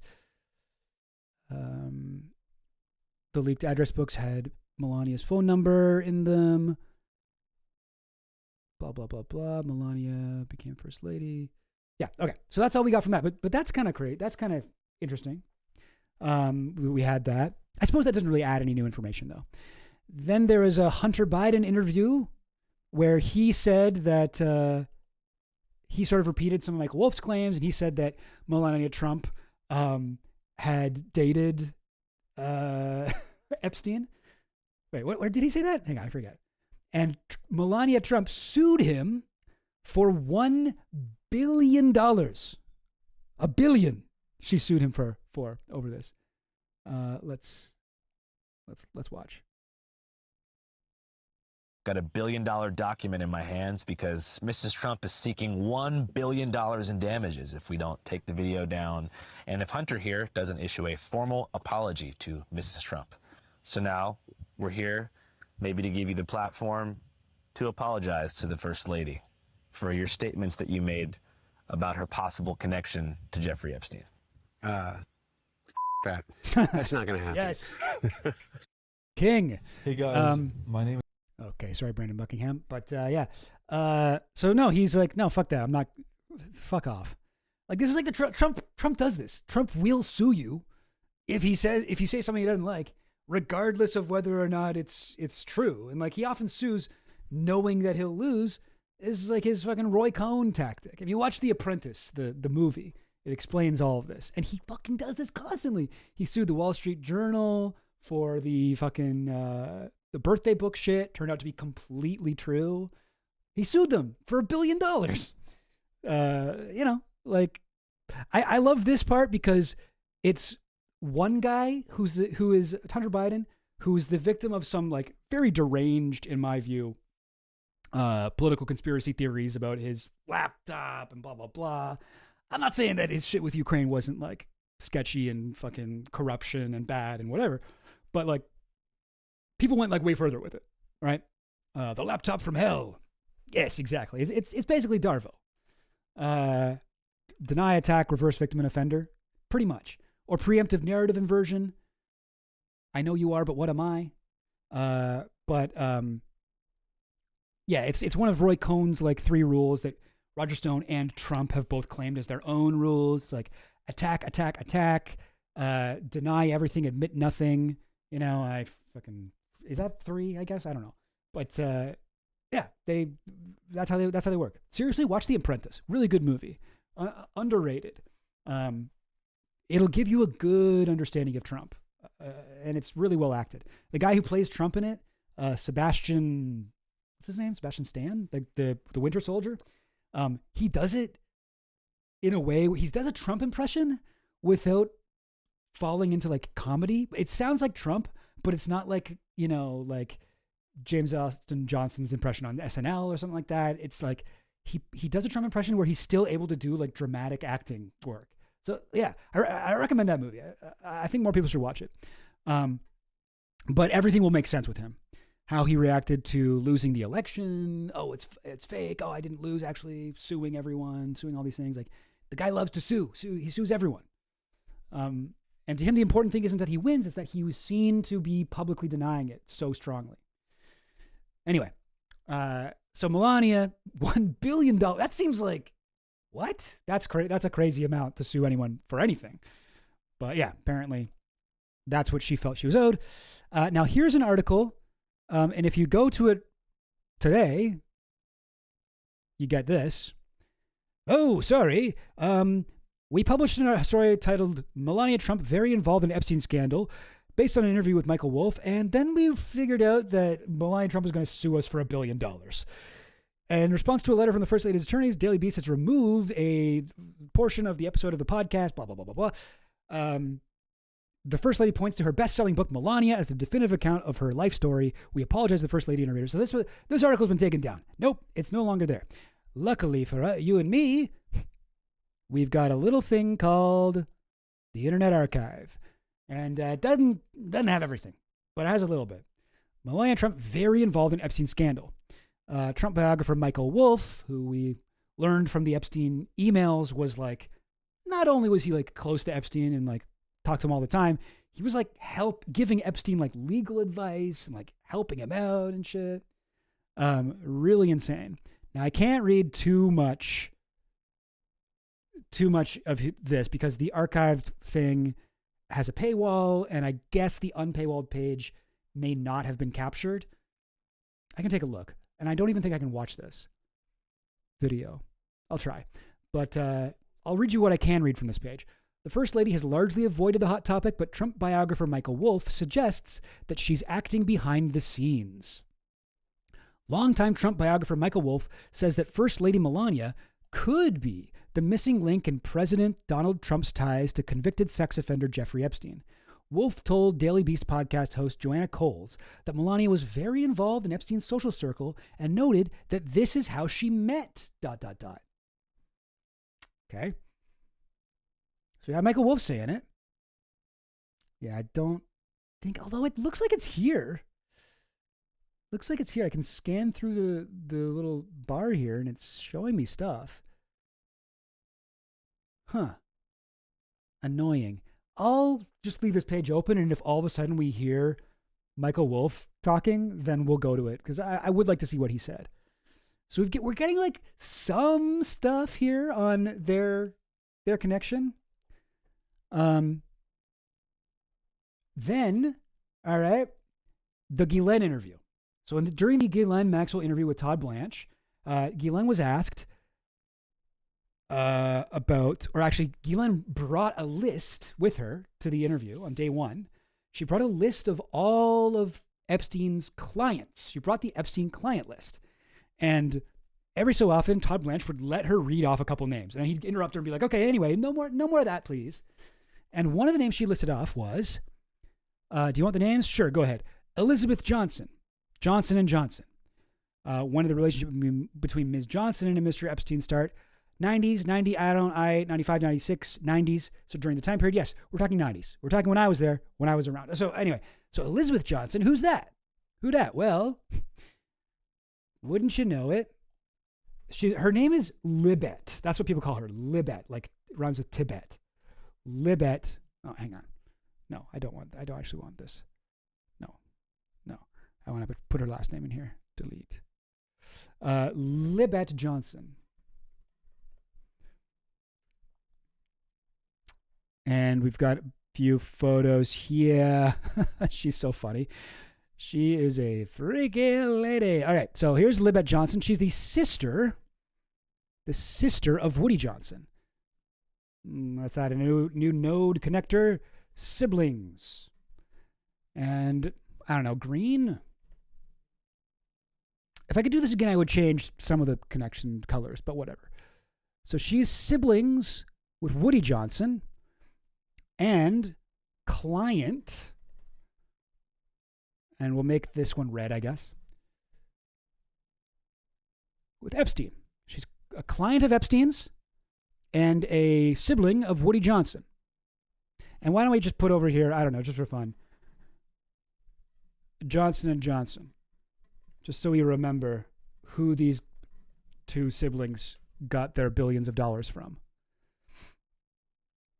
Johnson & Johnson. There we go. This one looks good. So I just got to watch this. This is another thing my thing can do. I just got to copy image address and then go here. And then I can go add poster. Boom. Okay. And look, I got a cool little poster I can put over here. I'll just kind of put it like under these guys. We got Johnson & Johnson. So over here. Siblings. Libet and Woody, or Elizabeth is her full name, but everyone calls her Libet. Then we got Epstein, whatever, central node here. All right. Okay. All right. I like this. Oh, it did it again? Seriously.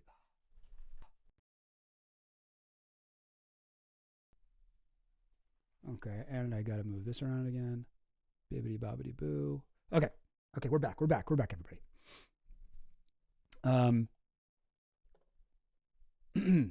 No, I did not read that. That's crazy. Yeah, how do you do a Trump impersonation and it not be hilarious? That's crazy. That's what I found so impressive about it. Because it's like, you're playing Trump in like not really a comedy movie, like a dramatic movie. And like, he goes through stuff, he emotes, he really kind of depicts this character, but in a way where it's like, yeah, that's Trump. I can tell he's doing a Trump voice, but I'm not like laughing at it. So it's good. It's like, it's impressive. He was nominated for an Oscar, didn't win. But really, really good. And the guy who plays Roy Cohn as well in that movie, The Apprentice, is, what's his name? From Succession. Roy Cohn, The Apprentice. What's his name again? Roy Cohn. Come on. Who plays it? Who plays him? You know the guy. Jeremy Strong, this guy. And Roger Stone posted on Twitter, he was like, give this guy the Oscar. I knew Roy Cohn. He nailed it. He didn't win either. It was Kieran Culkin won. Anyway, getting off topic here. But yeah, watch The Apprentice. All right. Snap back to reality. Whoop, there goes gravity. All right. All right, so we got more connections over here. The Johnsons, Libet, client, blah, blah, blah. Oh. Don't want this to happen. Okay, hang on. There we go. Okay. Also, just noticed my computer is unplugged and was like really low on battery. So we're plugged in now. Should be good. Okay. All right. That would suck. Germ Strong. Yes. Okay. Thanks, guys. I should remember to look at the chat more when I'm trying to figure shit out. Okay. Where were we? Where were we?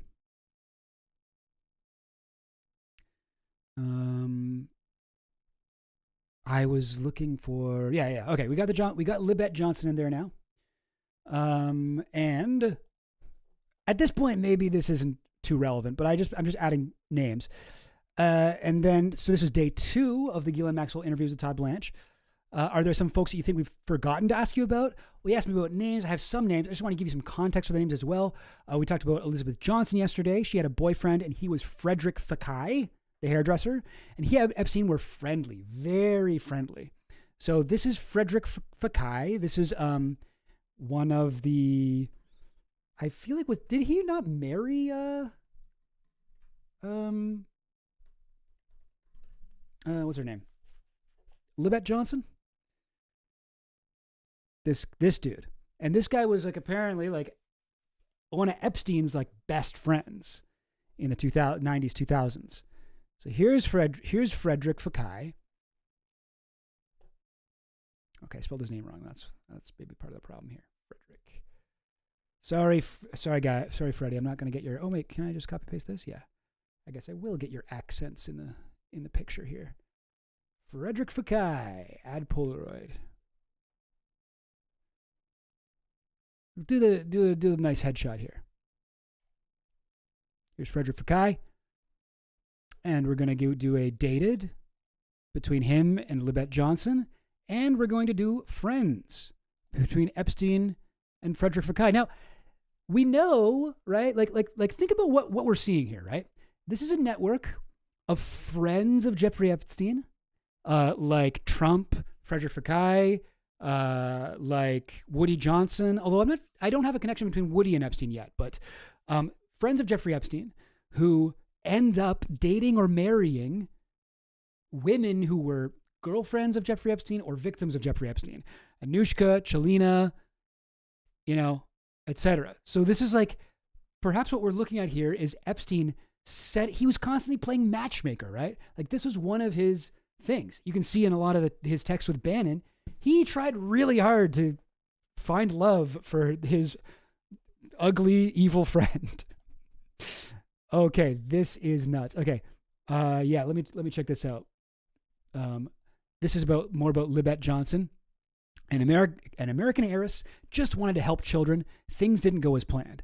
Elizabeth Ross Johnson and her collaborator promised Cambodian orphans a golden life. After she died, dark allegations come to light. Oh God. Okay. That is that's fun. Let me go past this paywall here. Oh boy, she's having her own poverty of the heart, felt their plight deeply.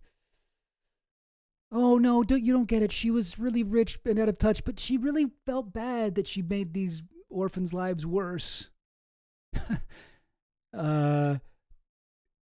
She wanted to do it because she was having a oh, look at this. Okay, this is actually relevant. By the time 51-year-old Johnson traveled to Cambodia in 2002 to explore Angkor Wat, also, I've traveled a little bit in Southeast Asia. Angkor Wat, the coolest fucking place I've ever been to. Oh my God. If you ever get a chance, you gotta go to Angkor Wat. Go early in the morning before the sun rises. Watch the sunrise over those fucking temples and shit. It's the world's largest religious site. It should be a wonder of the world. It is fucking beautiful. Anyway. A little bit off topic here, but moving on. And other remnants of the Khmer Empire, she was living through a series of disappointments, romantic and otherwise. The year before, Vanity Fair ran an embarrassing expose on her love affair with high society hairdresser Frederick Fekkai, Epstein's BFF, detailing her 5 failed marriages and dalliances with younger men, which according to the magazine included the singer Michael Bolton, the actor Michael Nouri, and briefly one of the chauffeurs at the Ritz Paris. The magazine painted Johnson, widely known by her nickname Libet, as another spoiled American heiress with too much money and not enough purpose. She's not a serious person, the article quoted one of her acquaintances. Awesome. Okay, she goes there, Phnom Penh. Yeah, where's the dark allegations at? Pretty far down in the article, eh? Oh, wow, this is a long one. Okay, I'm going to have to read this another time, I think, but...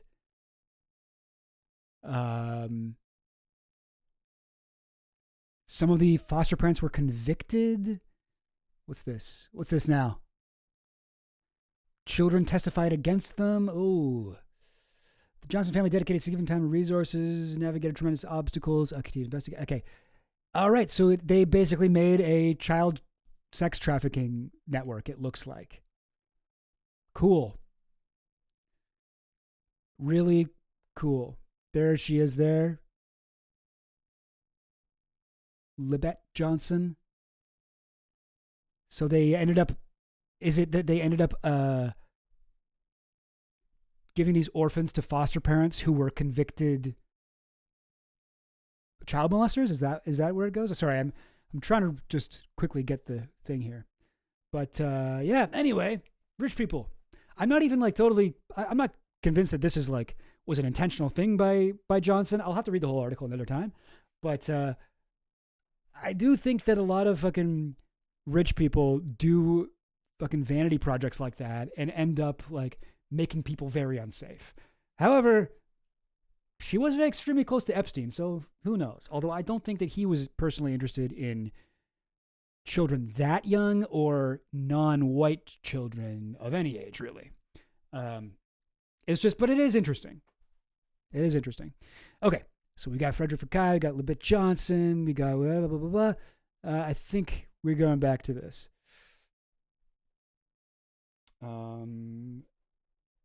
Yeah, she goes on about that. All right. So for a while, it's like that we knew all that stuff, and that was interesting enough. And then we got this. All right. So here we are. You know it. You love it. It's the birthday book. You got to see Guylain's horrible handwriting. And what page was it on? 204. Now on page 204.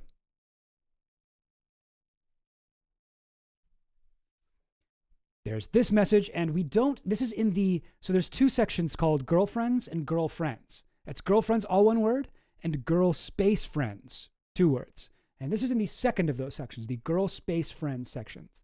So there's one section that's like friends, and there's one section that's girl space friends, and there's one section called girlfriends. So the way that I read it, it's never really explained, but the way that I sort of understand it, maybe to the Finland station, you might have be able to correct me on this. But the way that I read this is some of the girls are, the first section, girlfriends, these are women that Epstein dated. The friend section, these are his like friends. He didn't date them. Like they're mostly men, but there's a few women in there.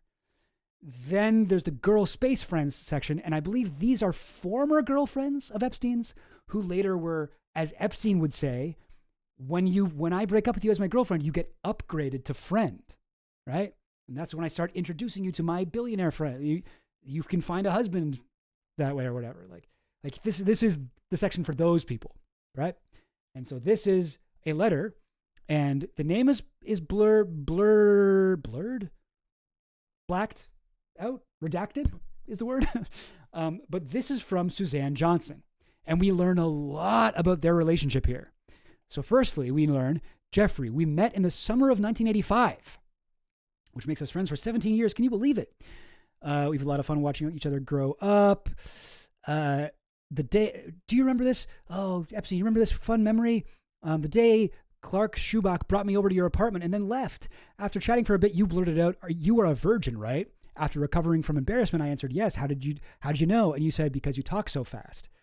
So, and then there was the day we went shopping together at Bloomingdale's, and you proceeded to throw me down on the floor, right smack in the middle of the shoe department, and started tickling and kissing me all over. So anyway, so they dated, and it seems like, at least at the beginning, she got brought over to his house, and then the guy who brought her there just left. So it was just two of them, and she was at that time a virgin. So it seems like Epstein took her virginity. Now it's a little bit unclear. So they met in 1985. Like, it's hard to find out how old she was. Suzanne Urcha Johnson age. Like there's a few different dates here. So this says 1966. So that would make her 19 when she perhaps lost her virginity to Epstein. I think Suzanne Urcha Johnson. See, this one says she was born in 1964, which may have made her 21. There's a few different ages. But in any case, apparently, according to her letter here, this. And how do we know this is her? Yeah, good question. Good question. I asked the hypothetical viewer. Blah, blah, blah. Later on. So this part. Then there was somebody's black tie birthday party. I was so excited that you invited me. Ace Greenberg was there, so I looked really cool as I had just started working at Bear Stearns. And there was one waiter for each couple. Now that was chic. So she was his date to a Bear Stearns party, and she said, I just started working at Bear Stearns. She name drops Ace Greenberg, who was the guy who hired Epstein from when he was a teacher at Dalton to work at Bear Stearns. So she also worked at Bear Stearns. Now, this can only be Bear Stearns.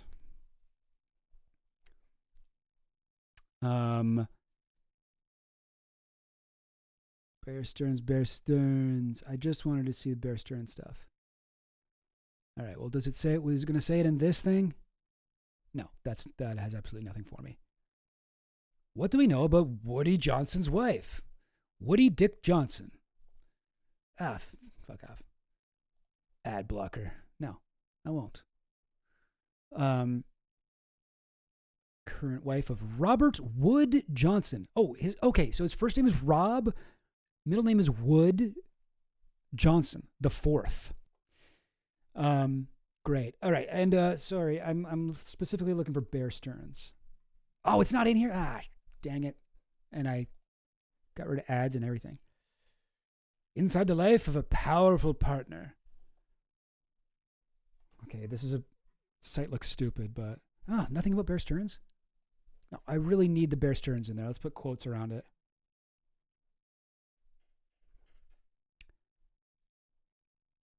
All right, this one does have it. Bear. Get out of here. Urcha Johnson, an erstwhile actress who starred in 2 B movies and during a hiatus from the financial sector, formerly worked as an equities saleswoman at the investment bank Sandler O'Neill. Like Epstein, she started her finance career at Bear Stearns.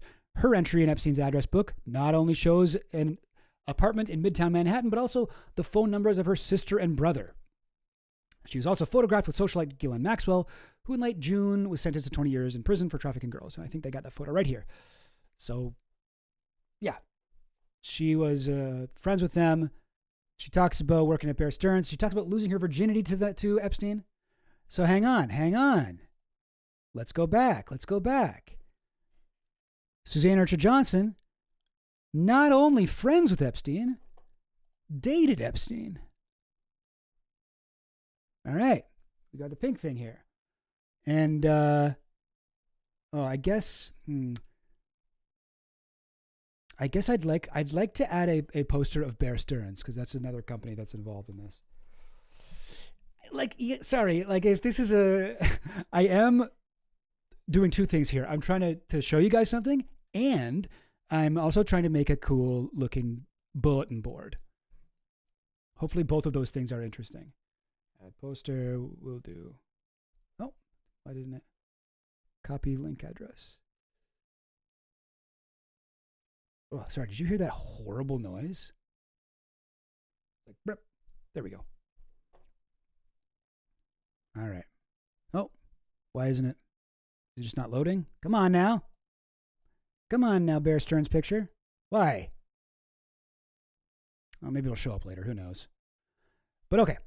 So she worked at, she was a co-worker, friend, and girlfriend of Epstein's. I went over some of this stuff before, but I went because people are talking about the Melania stuff lately, but they're missing out on a lot of the backstory here. So I wanted to get in some of that with that. All right. Now I believe this is the final thing here. So this is Andrew Lowney. He wrote this book entitled. Now I haven't read this book. I guess I will. I guess I probably will. But entitled is, and it's like The Rise and Fall of the House of York, the most devastating royal biography ever written. And it's supposedly a lot about Prince Andrew's relationship with Jeffrey Epstein. And entitled, and I'm not sure if this is where it comes from, but entitled is, I remember the word that Virginia Giuffre used in her book. nobody's girl, to describe his behavior to her. That he felt entitled to her body she was like a child from like a, broken home, grew up poor, and he was the prince of fucking England, like Duke of York, the grand, like fucking whatever it's called, Prince Andrew, and he was entitled to her to use her body as he liked. So I wonder if that's why it's called entitled. Anyway, I don't know. This isn't about Prince Andrew, but guess what? This dude let something slip. Andrew Lowry, I think his name is. Check this out.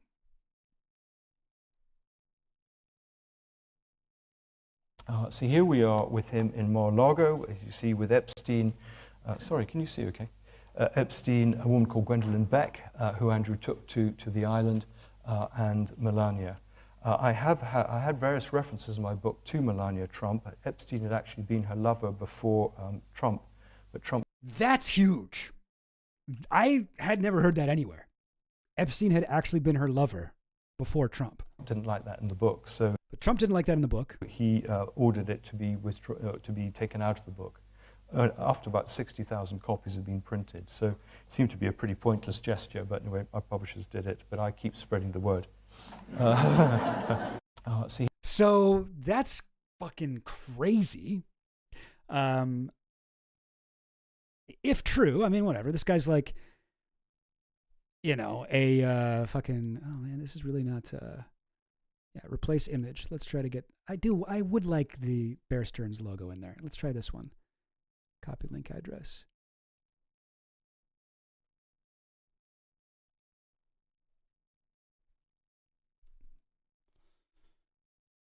Huh?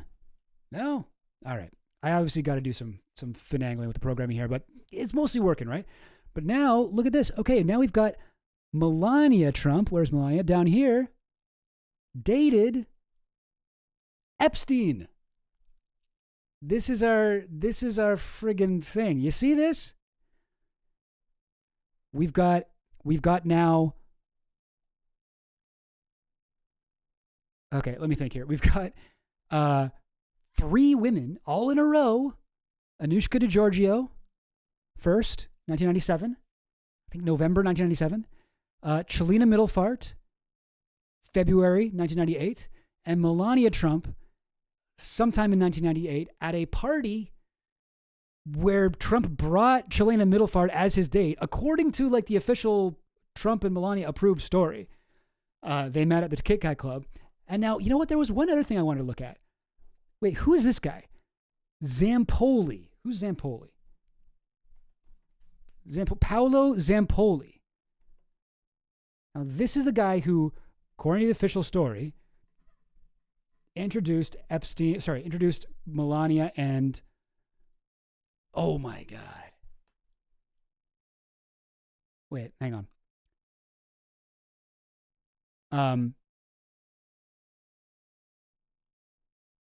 I'm just looking for this thing here.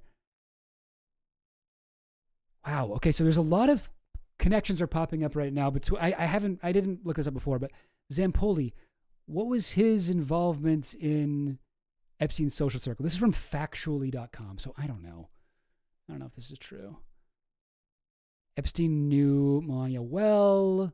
Michael Wolff alleges link. She's introduced by a modeling agent, both of whom Trump and Epstein are involved with. I guess this is the thing that we couldn't see, that was taken down by the Daily Beast. She's introduced by a modeling agent, both of whom Trump and Epstein are involved with. So if this guy Zampoli was working with T Models, Trump's modeling agency, and MC2, Epstein's modeling agency, then that would make sense, and it does make sense. Although wait, Paolo Zampoli, founder of ID Models, who had ties to both Epstein and his partner, Ghislaine Maxwell. Zampoli played a key role in helping Melania immigrate to the U.S., currently serves as Trump's special representative for global partnerships. Wait, seriously? Zampoli was also in the Trump administration? Oh my God. That's hilarious. And let's read Melania's excerpt. Hi, I'm Donald Trump. So this is how Melania said it went down in her book. Friday night in September 1998, as I settled into the comfort of my New York City apartment after a whirlwind trip to Paris, my phone rang. There's a friend of mine. My boyfriend is throwing a party at the Kit Kat Club tomorrow. And this actually, like, side note here, this confused me when I was researching this because the Kit Kat Club was also the name of a club that Ghislaine Maxwell started in Britain. Or, you know, she, like, the Kit Kat Club is like a famous fucking secret society, whatever, I think from ancient England or something like that. And also the name of a fucking sex club in Germany. But Ghislaine started one at her college. I forget where she went, like Oxford or something. And she started a club for women called the Kit Kat Club. And when I heard, I was like, oh man, the Kit Kat Club. Oh wait, wasn't that Ghislaine's thing? And I was really confused. But no. This is like a New York nightclub. I think. Blah, blah, blah. She goes to the Kit Kat Club. It was Fashion Week. When I stepped back into the sleek black limo my friend arrived in, I felt like a celebrity en route to a gala. Okay, I'm just going to skip ahead here. I saw my friend wave at someone behind me. When I turned around, I noticed a man and an attractive blonde woman approaching us. Hi, I'm Donald Trump, said the man. That's funny. An attractive blonde woman. Okay, I'm assuming that's Chelina. The man said when he reached my table, nice to meet you. I recognized the name. I knew he was a businessman or a celebrity. Should I try to do a Melania Trump voice? He put his hand out to shake mine. Hello, I replied. I'm Melania. His eyes filled with curiosity and interest. In seizing the opportunity, I think Melania talks like Dracula, right? She talks like Dracula Borat. It was a moment of connection, a brief encounter that left a lasting impression. It was nice to make a new acquaintance. He was accompanied by a beautiful date, so I initially dismissed our conversation as mere pleasantries exchanged at an industry event. The music was loud and the crowd boisterous, making it difficult to truly connect with somebody. From the moment our conversation began, I was captivated by his charm and his easygoing nature. There was so much bustling activity around us, but his intent focus on our interaction made me feel like the center of his world. It was a refreshing departure from the usual superficial small talk, and I found myself drawn to his magnetic energy. All right, so she doesn't actually name Chelina, but she says he was there with a attractive blonde date. That could only be. Zampoli's quoted in this article. Yes, the women who enabled Jeffrey Epstein. Oh wow. Yes. All right, let's take a look. Paolo Zampoli, the founder of a modeling agency in New York, told me Epstein's recruiters were so rampant in Manhattan that they became known in the modeling and nightclub world as Jeffrey's girls. Okay, guys, like there's something going on here. Let's put Paolo Zampoli on the thing too. Let's put Paolo Zampoli. Why? Okay. This is annoying. No, this is seriously like, why? Here we go. Okay, I think we're good.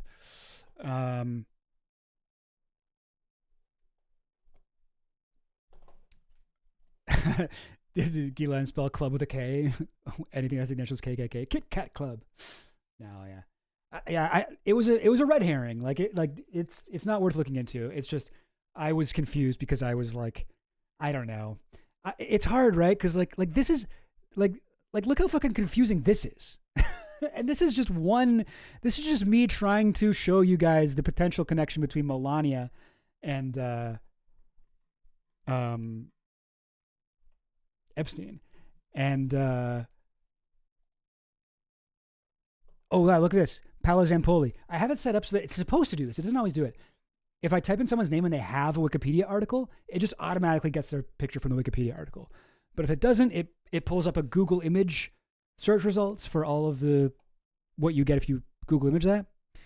And now I'm going to say, let's put him, I don't know, over here. Sorry, Anushka, you're going to get a little bit covered up. But, and let's just say worked with.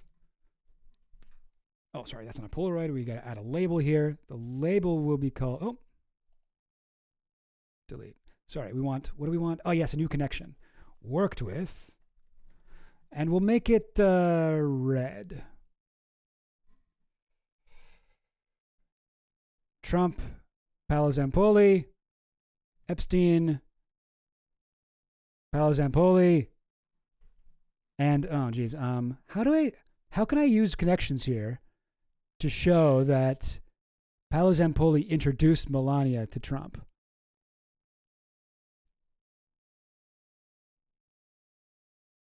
I'll just put. I'll just make one say. Introduced to Trump, and I'll make it. What's the color I haven't used yet? Purple.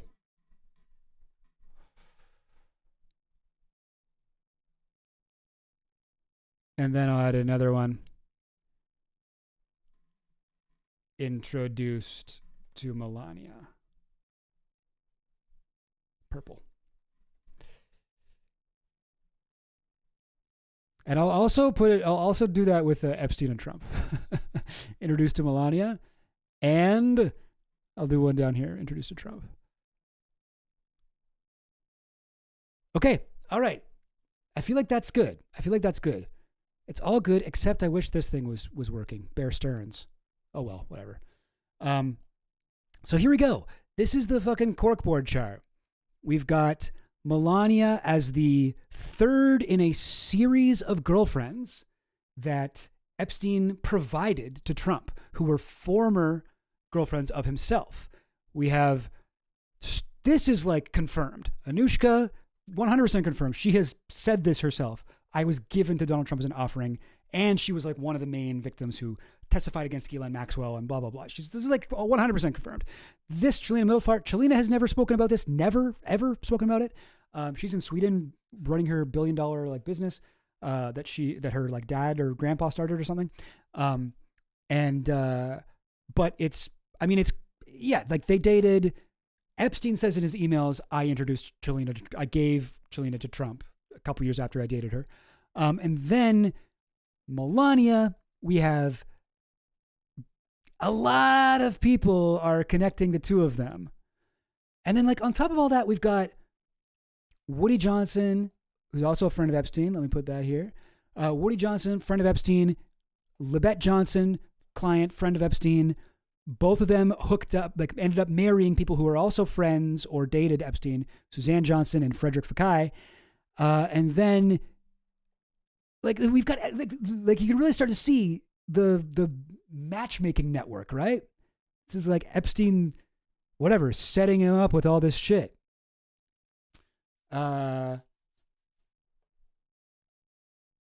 Isn't that fucking crazy, huh?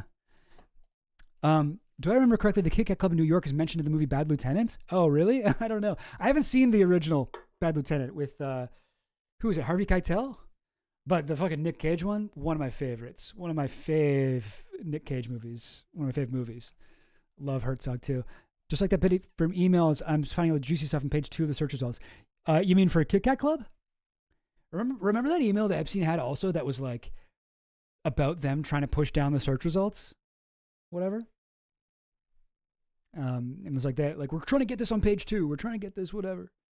All the results about him, his trial, his whatever. Coincidentally in a scene with sexual abuse of teenage girls? Interesting.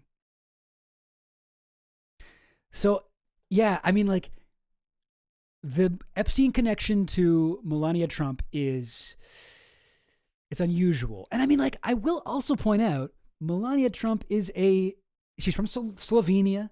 She's an Eastern European model. This is the kind of girl who Epstein would prey on, you know? This is the kind of girl who Epstein, although, wait, how old was she though? When she met Donald Trump in 1998, I know I looked this up. Melania Trump. I think she would have been a little bit old for Epstein. Yeah, she's born in 1970. 1998 minus 1970. How old was she? So she'd been 28 years old. Now, it's not that Epstein didn't date, women over 18. He certainly did. Quite a number of them. And in fact, that's usually when he would give them to his whatever friends. It's 28 though is pushing it. I'm not sure. Oh, you're saying the political article was on page 2? Oh, interesting. Yeah. You gotta fucking look for that shit. Trump say they're falling out was because he stole someone from me. That was about Virginia Giuffre. I think that was a fucking bizarre thing for Trump to say. I think he just kind of forgot what his narrative was. I think that their falling out was partially about a piece of property, piece of Palm Beach beachfront real estate that they both wanted, and then Trump ended up kind of swooping in and buying it through this Russian oligarch money laundering scheme. And Epstein was like furious about that. And then what happened before that was this was way back in what, 2000 or 1999. When did Virginia get recruited at Mar-a-Lago? Let me look that up. I should know this. I talk about Virginia Giuffre like constantly. I just read her book. She was early life, associated with Jeffrey. 2000. So 2000 is when Virginia was recruited from Mar-a-Lago. She worked as a locker room attendant. Guylaine saw her there reading a book about massage and was like, "Oh, you want a massage? Well, I have a friend who's a billionaire and he's great and blah blah blah blah blah. You got to meet him." And then she got like groomed and whatever, put into this horrifying world. And this is apparently the person who Trump says Epstein stole from him. But yeah. Oh yeah. Okay, you guys are talking about the Kit Kat Club. Yeah. I don't know. Should we take a look at pictures? Kit Kat Club. And so, yeah, the Kit Kat Club was, that Kit Kat with a C, early 18th century English club in London with strong political and literary associations. Members of the club were committed Whigs. They met at the Trumpet Tavern in London. Anyway, so it was like a secret society, basically. But no, we're talking about the Kit Kat Club in New York. This looks like it. The Kit Kat Club. Yeah, this looks exactly like the sort of place that these people would hang out at. Is it like a burlesque place? Yeah. And then there's it's a cabaret. It's a cabaret. It's exactly the sort of place you'd expect Trump and Epstein and Melania to go hang out at. Nothing against cabaret, burlesque or whatever. That's all good. Yeah, anyway. That's apparently where they met. All right. I think that's about it. I think that's everything. But I don't know. Guys. What do you think? Did I stumble across the secrets here? Like it would have, like if Epstein dated Melania, like when did Melania come to America? When did she get there? Shoot, I just had this. Just had it, didn't I? Where was it? Melania Trump.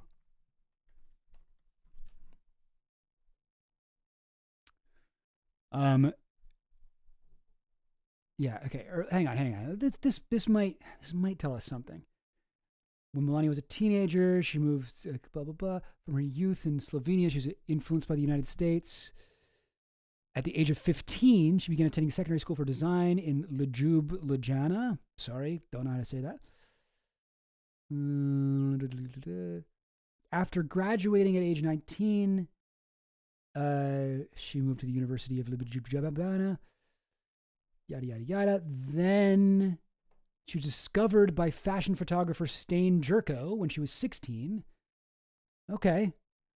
She wanted to be a fashion designer rather than a model. She won a modeling contest. When did she go to the U.S.? She spent the following years traveling to Europe. So, that could be... that could definitely be the time that she met Epstein, if she did indeed meet Epstein, because Epstein was in Europe quite a bit. Jean-Luc Brunel, of course, was a French model scout who traveled all over the world, particularly Eastern Europe, looking for girls for Epstein. Virginia talks about Epstein kind of preferred girls who didn't really speak English, Eastern European, blonde, whatever, white girls who were easily exploited and couldn't speak English, so were in like a very vulnerable position. Around age 23 or 24, she made Paris her primary residence. And in 1995, she met Metropolitan Models co-owner Paolo Zampalli, a friend of Donald Trump, and apparently Epstein as well. And he was on a scouting trip in Europe. Okay. That was 1995. She doesn't meet Trump until 1998 when she was like 28. So this is like, yeah. So, I mean, I don't know. I'm a little bit, I'll say it's very interesting that Buddy, this guy, the guy who wrote the Prince Andrew biography, says that Melania had dated Epstein. It's not impossible. It's just circumstantial evidence here, knowing what we know about Epstein, knowing what we know about Melania's age. I'm not sure if I would love to hear where this guy got this information from. I would love to hear him expand on this because he seems reliable. I don't know. I mean, he is kind of like a gossip writer, but he's the biographer. He wrote a biography of Prince Andrew. Like, you got to fact check that shit. Although this is the part that got taken out. I don't know.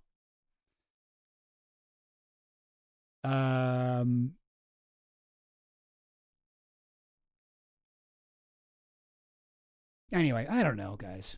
It's hard to say, right? It's hard to say. Some of it seems possible, some of it seems likely, some of it I'm a little dubious about.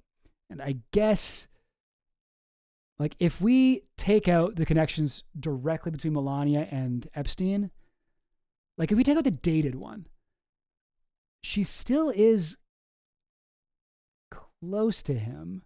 She's connected to him by like tons of different other people. Paolo Zampoli, at least. So yeah, I don't know, guys. It's tough. It's tough out there. This is Tramp you're talking about, Sweeter Than Anything. What's the name of the place in London where Virginia went with Andrew? The celebrity-friendly club where you get banned for life for taking a photo. Yeah, that's called Tramp. And it's like a photo where people go and they, like rich billionaires and royalty go to party and they wear like, it's kind of gross. They wear like, they dress down and they try to look like commoners. I wonder if we can find photos of it. Tramp nightclub.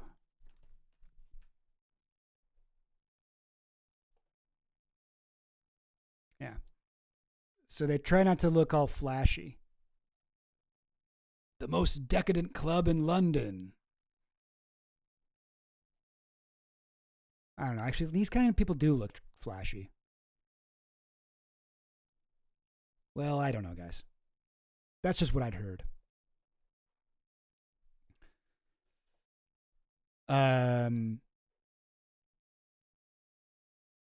Yeah, okay. Gang. What else?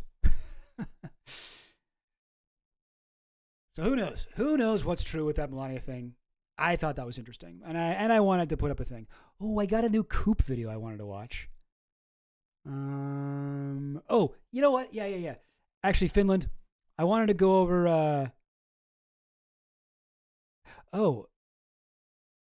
Did you see that Wolf's claim from the deleted Daily Beast article was that Paolo, that was what he was saying there? Oh, really? Interesting. I didn't see that. That's funny. Wonder what to do with that. Because yeah, she doesn't mention Paolo in her thing, but she knew Paolo. Anyway, I don't know, whatever. That's not up for dispute. But I wanted to show this. And this is from some research actually that Finland in the chat here to the Finland station did. Good work on this one. So there's been rumors for a long time that Epstein doesn't drink or do drugs, right? You know that Donald Trump quote? Everyone knows this from New York Magazine.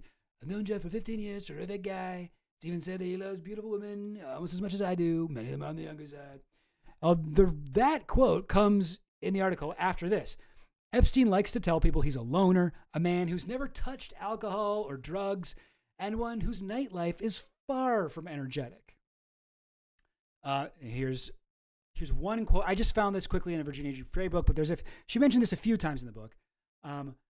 I knew Epstein hated cigarettes, like drugs and alcohol, which he also shunned. He saw tobacco as a poison and forbade it in his house. And so a little anecdote about her secretly smoking cigarettes with Ghislaine and one of his assistants, Emmy Taylor. So that's been the story with Epstein for a long time. And then we all saw that radical breakthrough email, right? where Epstein sends himself an email. Beards and long hair are meant to catch and hold smells. Visual system coherent image for equivalent for sound. Like a mental object, i.e. mobject. There's some real radical breakthroughs in here. He emails this to himself, and he calls it radical breakthrough. Now, just the fact that he called this list of like fucking weird thoughts radical breakthroughs, just that alone, that's almost enough proof by itself that actually Epstein was doing drugs.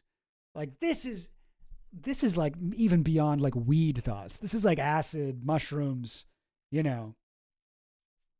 It's like, oh, I now understand everything. Hope is the opposite of despair. Bias internal system, accessing reserves.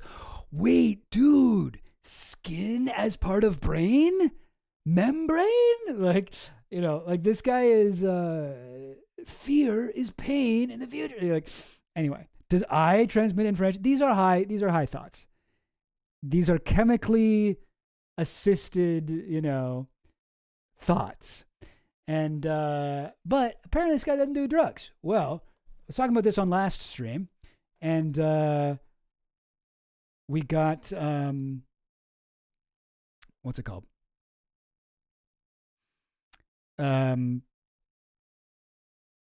We got, oh God, lost my train of thought. Every time I look over at the chat and read stuff, I totally forget where I was. But yes, Finland was looking it up in the emails, and he was able to find a couple of interesting ones. So there's this one. So by the way, so this is like the new cool way to look through Jeffrey Epstein's emails. I found it. It's really like, oh, it's easier to read in a lot of ways, but there's still some things that are annoying about it. Like, I can't find all of the emails in here that I can find on the other one, the Insight board. Like when I searched radical breakthroughs on this, I couldn't find it, the one with all the thoughts in it. I found other ones, but I couldn't find that one. Excuse me. And this is a letter from Deepak Chopra to Epstein. Since Woody was into the subconscious mind, I thought I'd share this. And he sends him, I don't know, something about Donald Trump. Who cares? And Jeffrey writes, I will forward it. He asked if you would come again. That's Woody Allen. Without the Russian. To me, it was a Woody Allen movie. You talking consciousness, his wife more concerned with the salad dressing, and the Russian deciding the future of Syria. As you know, I find ideas, no matter how extreme, the root of possible insight. So the other day, I had visiten the psychedelic crowd. One of them has opened a store on First and Bowery called The Alchemist Kitchen. How about we meet there? I want to see the store and you ride back with me uptown. Let's say 2:30. I have left my schedule open after. And then Chopra just says, yes, thanks for forwarding. It was a fascinating evening. I felt a kinship with Woody because he's tortured by the same existential dilemmas as I am. Anyway.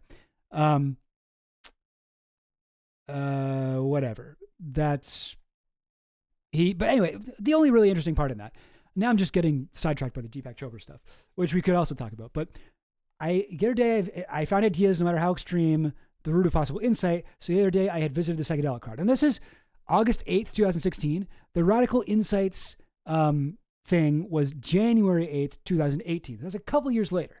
But then a couple days before the Radical Breakthroughs email, 2 days before, Deepak Chopra forwards this to him.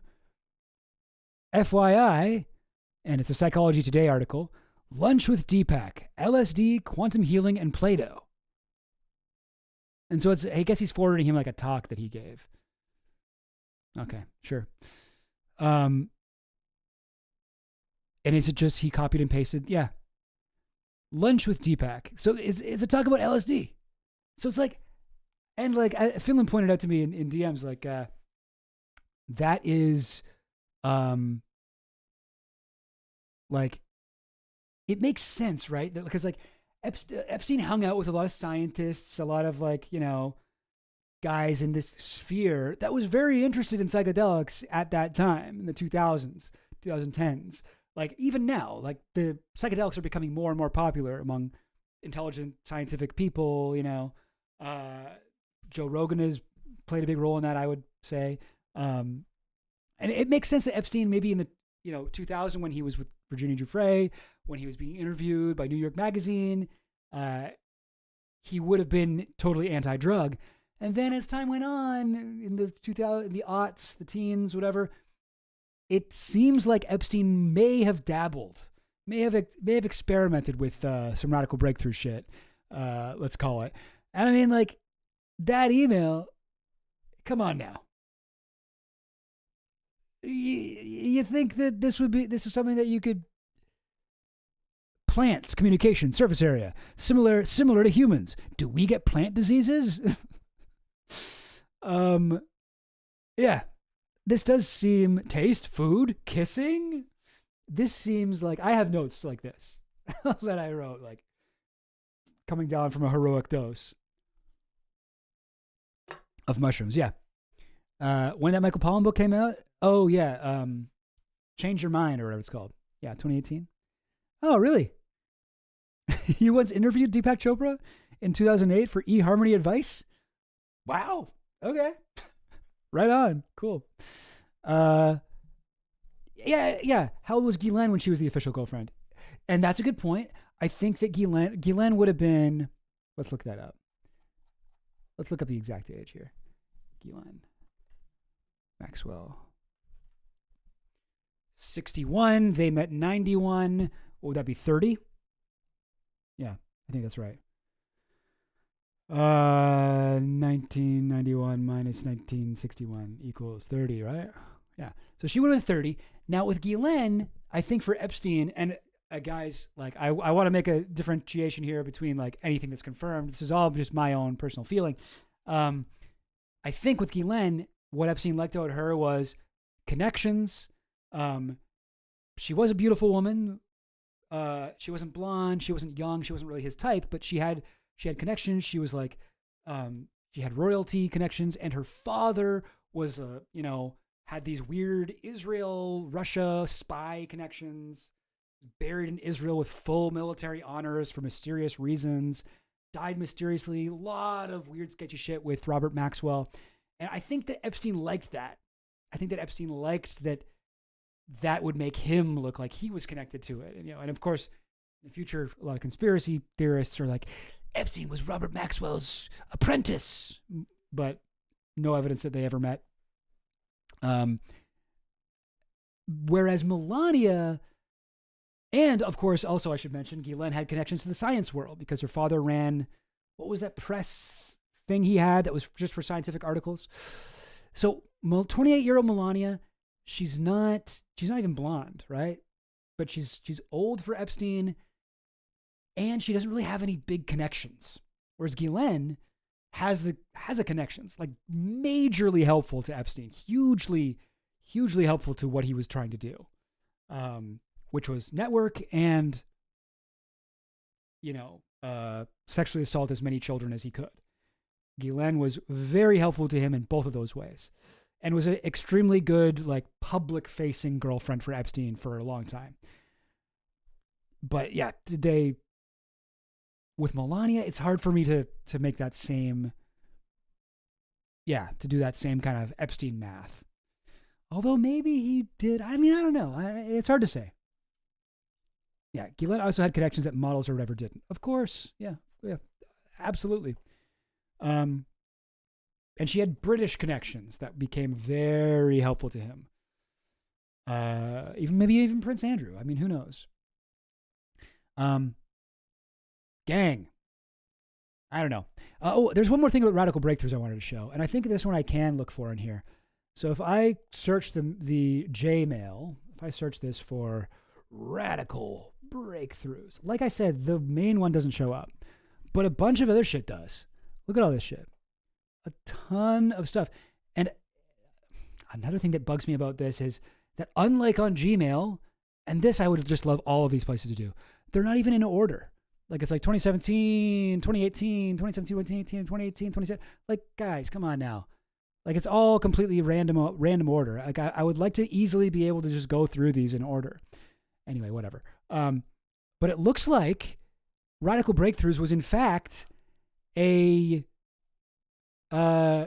show, like a TV show or something that these guys were trying to do with him. Also, am I able to look at these attachments, or it just says there's an attachment? We can't see it? Anyway.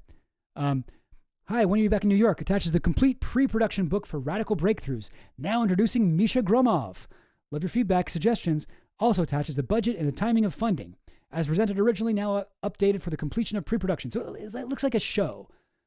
Epstein says, great work, but needs some editing. Did not like multiverse and sentience. Maybe he means sentience or senescence. Seems more blah, blah, blah. And then the Robert Kuhn goes, yes, blah, blah is forbidden in Radical Breakthroughs. So we need 2 replacements for multiverse as science and rare sentience. Initial ideas. Expand the first episode, Mathematics and Truth, into 2 or likely 3 episodes. Blah, blah, blah, blah. Integrated information theory, quantifying and explaining consciousness. Evolutionary dynamics, your program at Harvard, in which Epstein was very interested in evolutionary biology, which is, which is cool, but is also a favorite of like very reactionary people like Joe Shabak or fucking Brett Weinstein, people who are into like eugenics and like race realism and shit like that, evolution. So Epstein funding a huge study into evolutionary biology, not super surprising knowing what we know about him. But yeah, it looks like this was a show that was being put on by Epstein and some other people. Who's Robert Kuhn? Robert Lawrence Kuhn, American public intellectual and investment banker. Wow. Okay, this guy's right up Epstein's alley here. He's also an author, television producer, columnist, and commentator. Okay, television producer. So that is why he's talking to Epstein about this television series that they're trying to get together. Radical Breakthroughs. Does it say anything about that here? No. Say anything about Epstein on this page? No. Robert Kuhn, Radical Breakthroughs. Let's see if there's anything on this. Oh, radical prone. No, I got to put Radical Breakthroughs in quotes.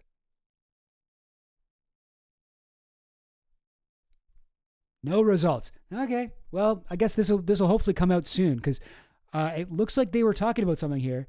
And maybe Epstein's email to himself. Yeah, he did end up funding a show called Closer to Truth, which is, another one. And there is something as well, actually, that you sent me this also. Sorry, 1 second. Apparently there was an attachment somewhere in it about another TV show that was supposed to be the fucking link between science and what was it called? Here, 1 second. I got it.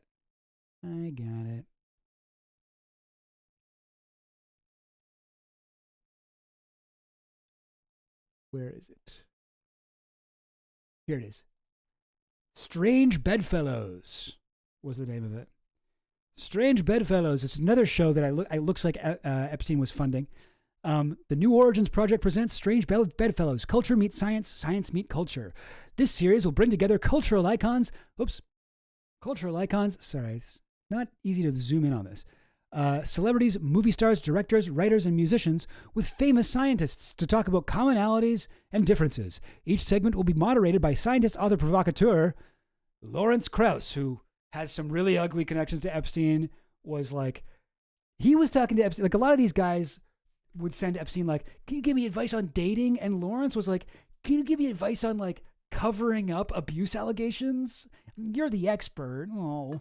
And meanwhile, in public, he was like defending Epstein. There's a crazy video from, what's her name? Skepchick.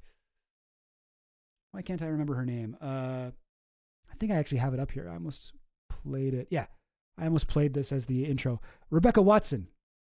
Where she talks about how she's in the Epstein files because Lawrence Krauss was like sending Epstein articles that she was writing about Lawrence Krauss and being like, can you believe what she's saying about me and you? Oh, she's so SJW, feminism or whatever.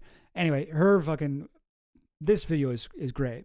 But yeah, sorry, I'm getting a little bit off topic here.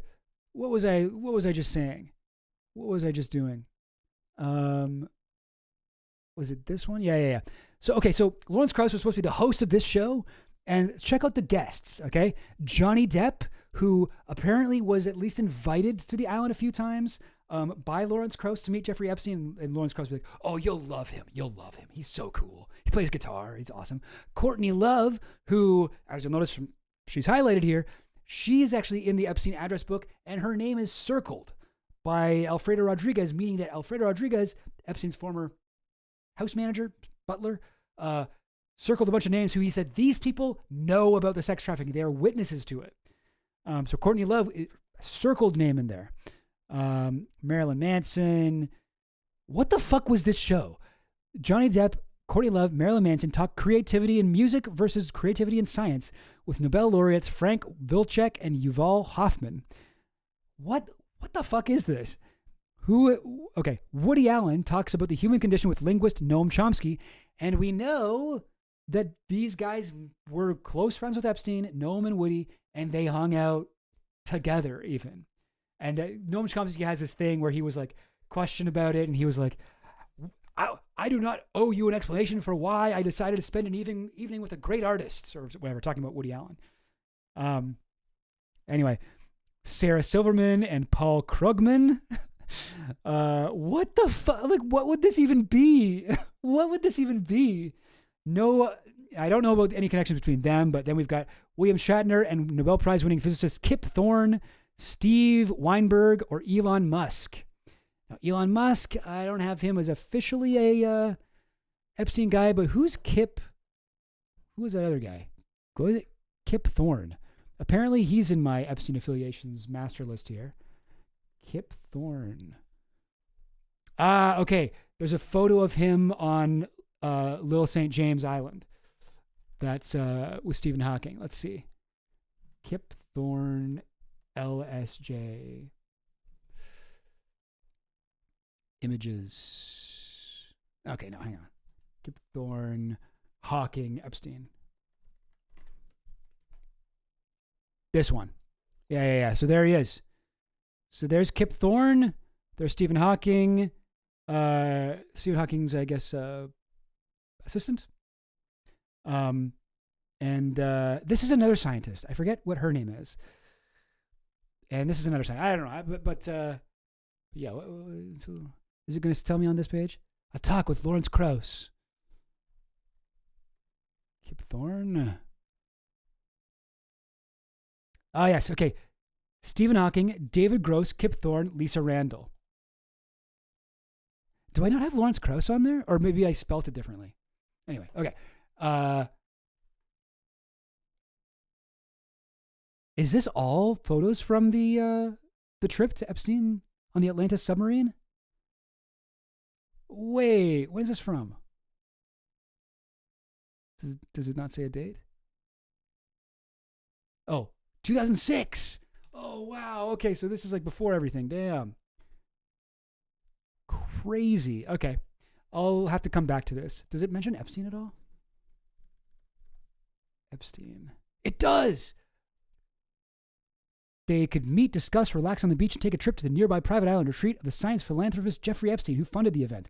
Whoa. Okay. This would be an interesting article to read, but I don't really have the time to go over it right now on stream. Yeah, we'll get into this maybe next week, because that sounds kind of crazy. Anyway, all right. Where were we? Here. Elon Musk, Werner Herzog, Cormac McCarthy, Savante Pabo, don't know about their connections, Ian McEwen, and Elizabeth Blackburn, Barack Obama, and psychologist Steven Pinker. So Steven Pinker does have a connection to Epstein. Barack Obama, I mean, Epstein was at least connected to like one of his speechwriters, or what was it? Yeah.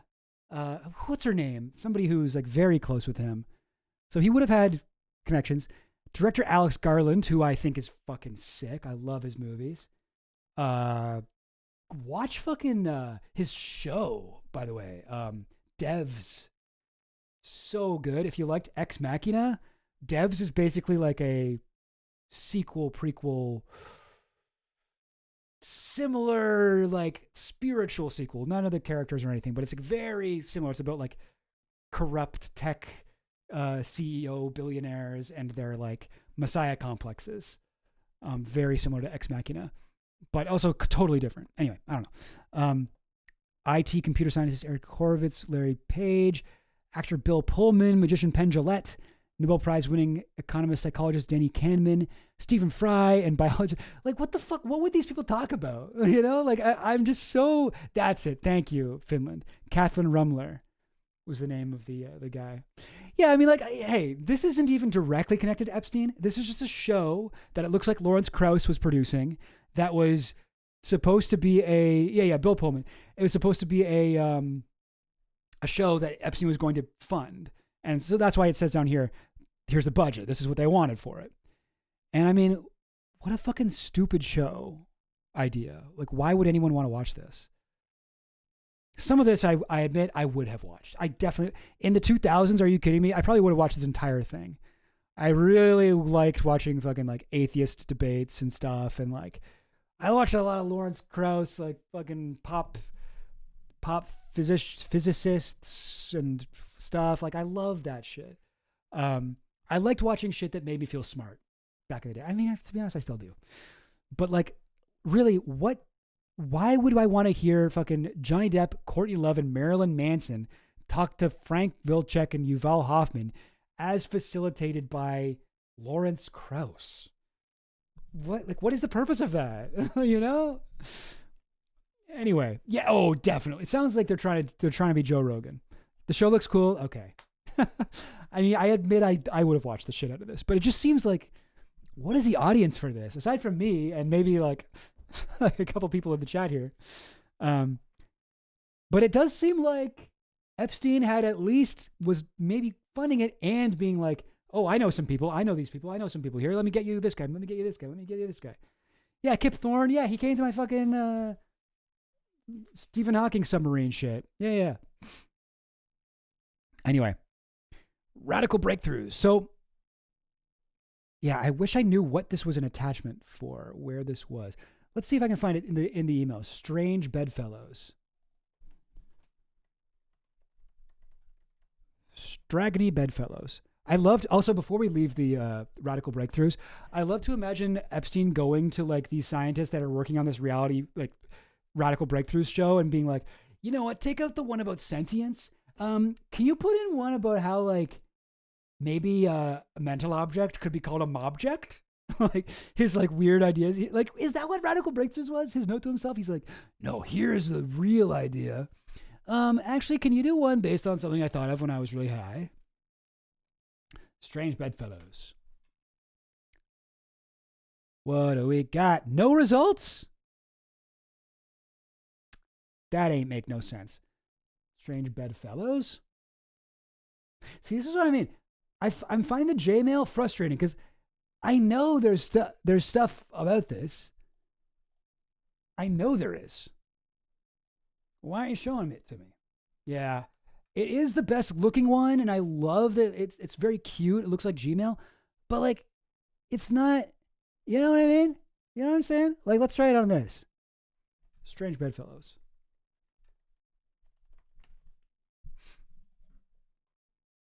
Look, and then now we've got a bunch. Like, come on now. Culture, eat science. Science, meet culture. Somebody leaned on the G key on that one. Okay, this must be an earlier version of it. Doesn't have quite the exact same people. The New Origins Project presents.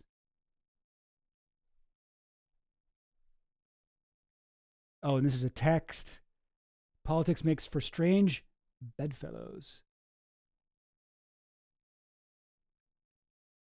Oh, wait, is this from, wait, who's this from? Oh, geez, I don't know. 2018. I'd really like Donald to triumph. If there's something you think I can do to help, let me know. And that's from Epstein. He says this. Wow. Yeah, Finland. Yeah. That show is for people who followed the I Fucking Love Science Facebook page in 2017. Yeah. Yeah. I'm sure Epstein was on that page for a while. Big time TED Talk energy. It is, but it's just like, and like, of course, I was there. I was like fucking such a annoying TED Talk guy back in the day, but like, what the hell are you talking about? Like, why are we getting like Johnny Depp? Like, what's the point of having Noam Chomsky and Woody Allen talk to each other? Like, I mean, I don't know.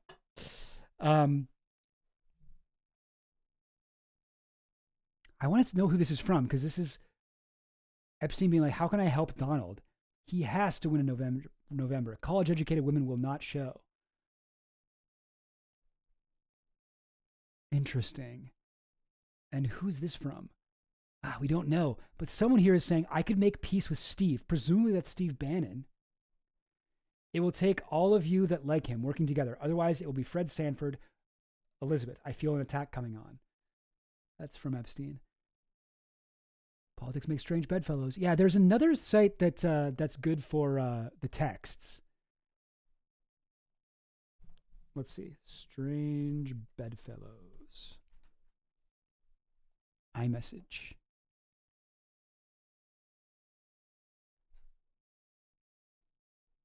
And this is from Bannon. Actually, I wanted to look over this too. This is from Bannon. Bannon writes to Epstein, who is running this op on you? Something serious going on. And this is 2018 when the Miami Herald, Julie K. Brown, started putting out a series of articles in the Perversion of Justice series, being extremely, this was a hugely important moment in Epstein thing. This is probably when everyone started to kind of pay attention to Epstein. This is when I started paying attention to him, really, 2018. And so Bannon says, who is running this op on you? Something serious going on. Epstein says, first a protest at Clinton, then at Trump. Lots of people very angry at our friendship. Bannon, it's an op, dude. I do this for a living. The pieces that are dropping are deeply researched. This is a sophisticated op. Okay.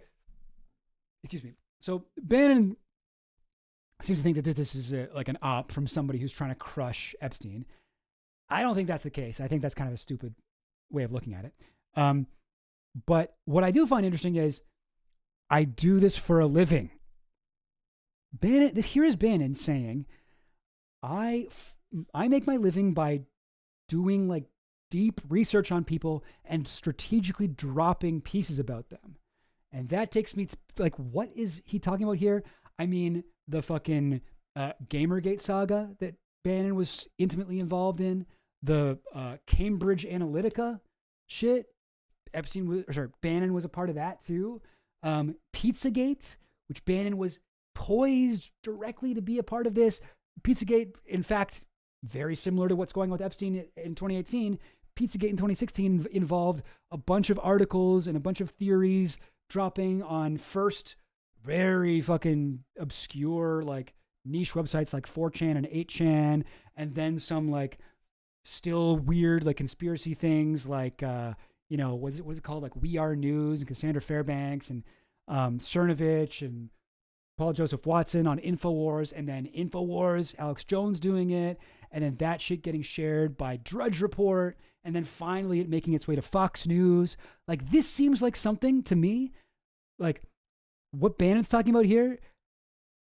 I do this for a living. Like, there's so many things that I could point to where I'm like, Bannon definitely could have had a piece in this. And not to mention, I mean, this guy used to run Breitbart. Coordinate with the hobo? Oh, I missed that. Was that in the other stuff we were looking at? Add to it, I was in an office building before I left and Mooch got in. Never met him, never. He asked that I step out and begin a tirade about you. And why would I have anything to do? Blah, blah, odd. Wait, what? So he's Mooch. I'm assuming he's talking about Anthony Scaramucci. This is a sophisticated op. He asked that I step out and begin a tirade about you. So wait, why was he... I was in an office building before I left and Mooch got in? I wonder... Yeah. My hula skirt is wilting, having to dance and ride the bike for poles. Hope you don't also make the Pope my nemesis. They called each other. They talked on the phone. Mentions Ken Starr. Ken Starr, man, that guy. Epstein's lawyer. He was also a lawyer against Bill Clinton in the 90s. He was like one of the people who brought the Monica Lewinsky scandal out. Like a partisan lawyer, basically. And he was a lawyer for Trump during his impeachment. Was he? Or am I thinking of Dershowitz? Dershowitz was too. Anyway. And a friend of Epstein. Hilarious. Yeah. Sorry, what was I looking for? Strange Bedfellows. I wanted to see the text chain. But I don't see anything about Strange Bedfellows. Oh, here's him and Woody Allen. Oh, wait, no. Wait, is it? Oh, Woody should explain to you. I don't know who.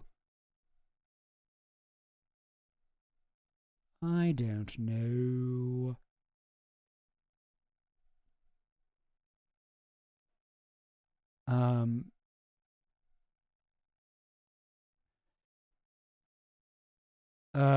I just read that Stephen Hawking died. I know you knew him. I'm sorry for your loss. He was very sick, but amazing as he was in the vegetable state for 20 years. And while in a wheelchair, had an affair with his nurse, ran out with her, and left his wife. That's what he finds so amazing about Stephen Hawking?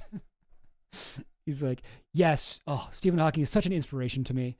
Despite the fact that he was like confined to a wheelchair, he was still able to cheat on his wife. And I just think that's such an accomplishment.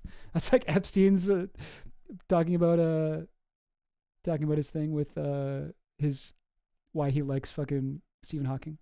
Amazing. Ken Starr also covered up a sex scandal at a university when he was president. Wow. Ken Starr was one of Trump's impeachment lawyers. A vegetable. The Mooch. Should I just search the Mooch?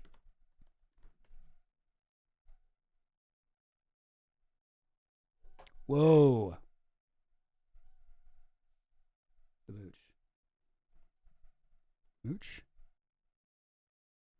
When did Mooch reach out? Yesterday. He is a snake. No, a snake is clever. More like a leaky garden hose that looks like a snake. Oh. Message: I need to make peace with Bannon. Can you suggest how? He is the friends with the current... Is this... Wait. How do you make peace with Bannon? When was this from? Does it say... Oh, yeah. 2018. He would have been friends with him. Is he quoting someone else? Message: I need to make peace with Bannon. Can you suggest how? He's friends with the current... So he must be... Oh, that must be what Scaramucci texted him. Ah. Dude, brutal. Time in hell will be the fishbowl White House and married to Hillary. Worse would be married to the White House and inside Hillary. What? How could a grown man live with that? Have you seen Ivana? Could be Hillary's older sister. Okay. Was she a Madame Claude associate? No, Claude only took educated women. Ouch. I think he's talking to Bannon here. He's forwarding the message from the Mooch. Peter Thiel in town. Let's make sure you're keeping your own path on front burner strategy. At the same time, take no heat regard to me. Not worth it for the moment. Midterms overexposure create shooting star risks. 4. The Mooch, still in contact with Ivanka, has reached out to me and asked how he can re-engage with you. I've only met him once. Odd. Like Musk, your health first. It's a very long game. Musk. Damn, there's so much more to read in this shit.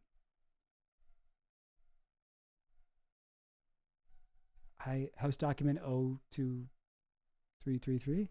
All right. Oh, it's weird that it's not popping up here. Let me say coordinate with the hobo. We're just having fun here. We're not looking for anything in particular. Oh, yes. Okay, we were looking at this before. I'd really like Donald to triumph. He needs better legal advice. Are you getting booger in the nose conversation? He has to win in November. College-educated women will not show. Coordinate with the hobo. Dude, don't bring him into the tent, but have him as the barker outside, like in Coney Island. What? I could make peace with Steve. Oh, is this Scaramucci? Stanley. Who is he talking about who could make peace with Steve? Steve Bannon. Politics makes strange bedfellows. I'm ready to be a big boy about it. And then he sends him a YouTube video. What is it? Oh, that's loud. Sorry. What the fuck is this, Epstein?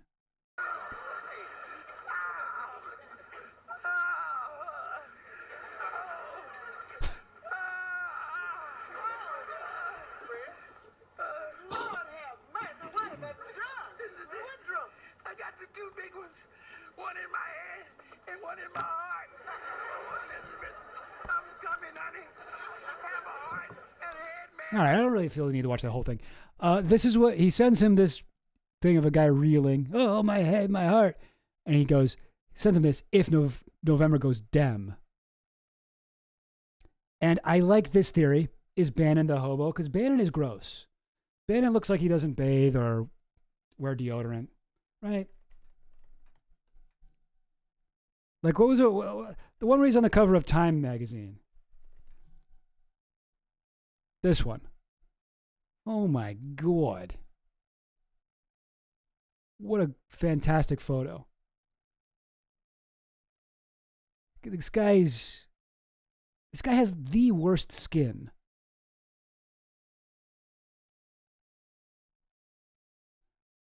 Lots of close-ups on him.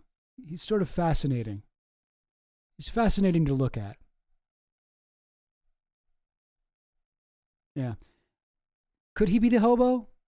Yeah, he's got long hair, unshaved beard. I could see him being the hobo. I could see that. I could see that being the case. I think that's a good call. And what is it? Yeah, because he goes, coordinate with the hobo. Don't bring him into the tent, but have him as the barker outside, like in Coney Island. Ha ha ha, I could make peace with Steve. It will take all of you that like him, working together or otherwise. It will be Fred Sanford. Elizabeth, I feel an attack coming on. What the fuck? Who the fuck is he talking about here? Politics makes strange bedfellows. Yeah. Stanley. And this is Stanley. Do I have any Stanleys on my list of Epstein associates? No, there's no one named Stanley that I know of. So who could this be?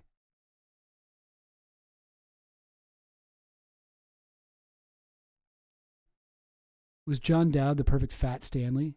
Haha, what a loser. Ever meet the guy? Could have been one of the worst people I met in Washington. Oh, again, this is happening. Jesus. I'm so confused. Why do I keep having this same weird issue? There we go.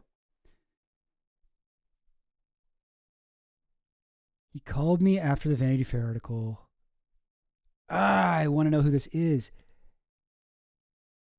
Is there somewhere where he's Stanley? Are you getting booger in the nose conversation? Or is that like, oh, maybe he's not calling him Stanley. Maybe he's being like, also needs a new chief of staff who likes him and he trusts, not a Washington swamp monster. Maybe he's saying Stanley as in like Stanley. Yeah. Damn.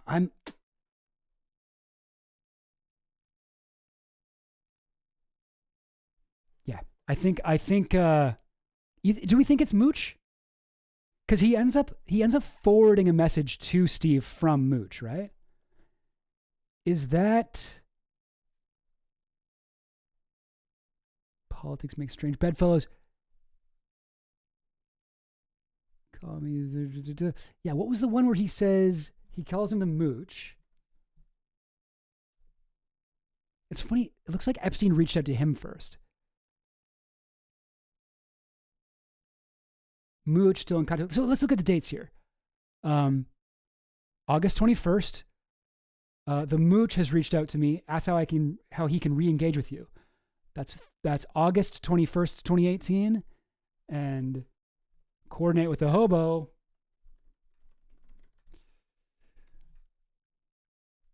That is July 23rd, 2018. Okay. And then when do they start talking about Steve? Coordinate with the hobo. That was, July 24th. July 24th. Coordinate with the hobo. I could make peace with Steve. Yeah, this could be Mooch. This really makes sense. The Mooch, Scaramucci. Wow.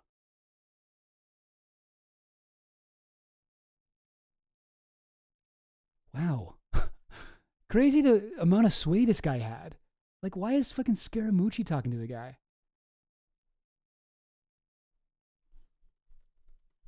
He seems confused, but he's also definitely misrepresenting himself, right?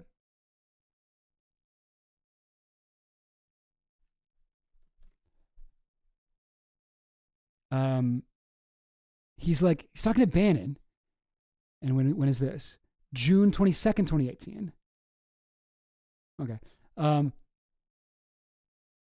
I was in an office building before I left and Mooch got in. Never met him. Never. He asked that I step out and began a tirade about you. And why would I have anything to do? Blah, blah, blah. Odd. So that's before he's like, by the way, Scaramucci reached out to me. And then this one, we've got Mooch. August, the Mooch, still in contact with Ivanka, has reached out to me and asked how he can re-engage with you. I've only met him once. Odd.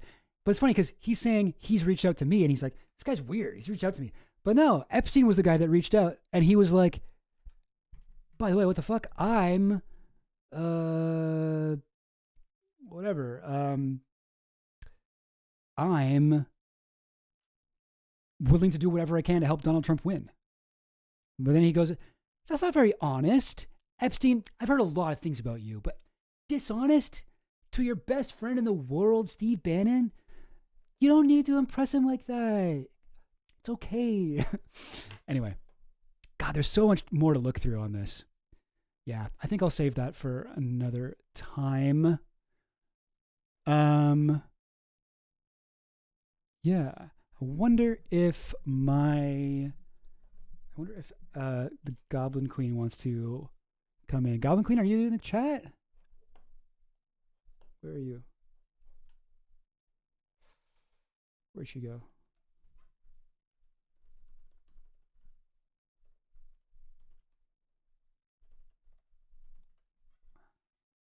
Let's see if she wants to come in. Yeah, I did have another movie I wanted to watch. Yeah, do you want to come on the stream or? Okay. Oh, she's here. Okay. Sorry, guys. Listen, this is one of the poorest planned streams we've done. But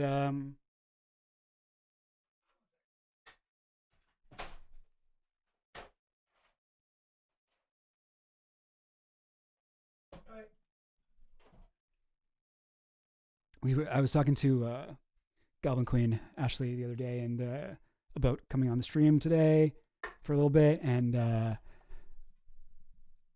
I tried to get 2 mics set up, but having enough issue with just one, so we'll just share one. But I think that'll be fine. Here, let me just put on that. Maybe I'll put on that Rebecca Skepchick video.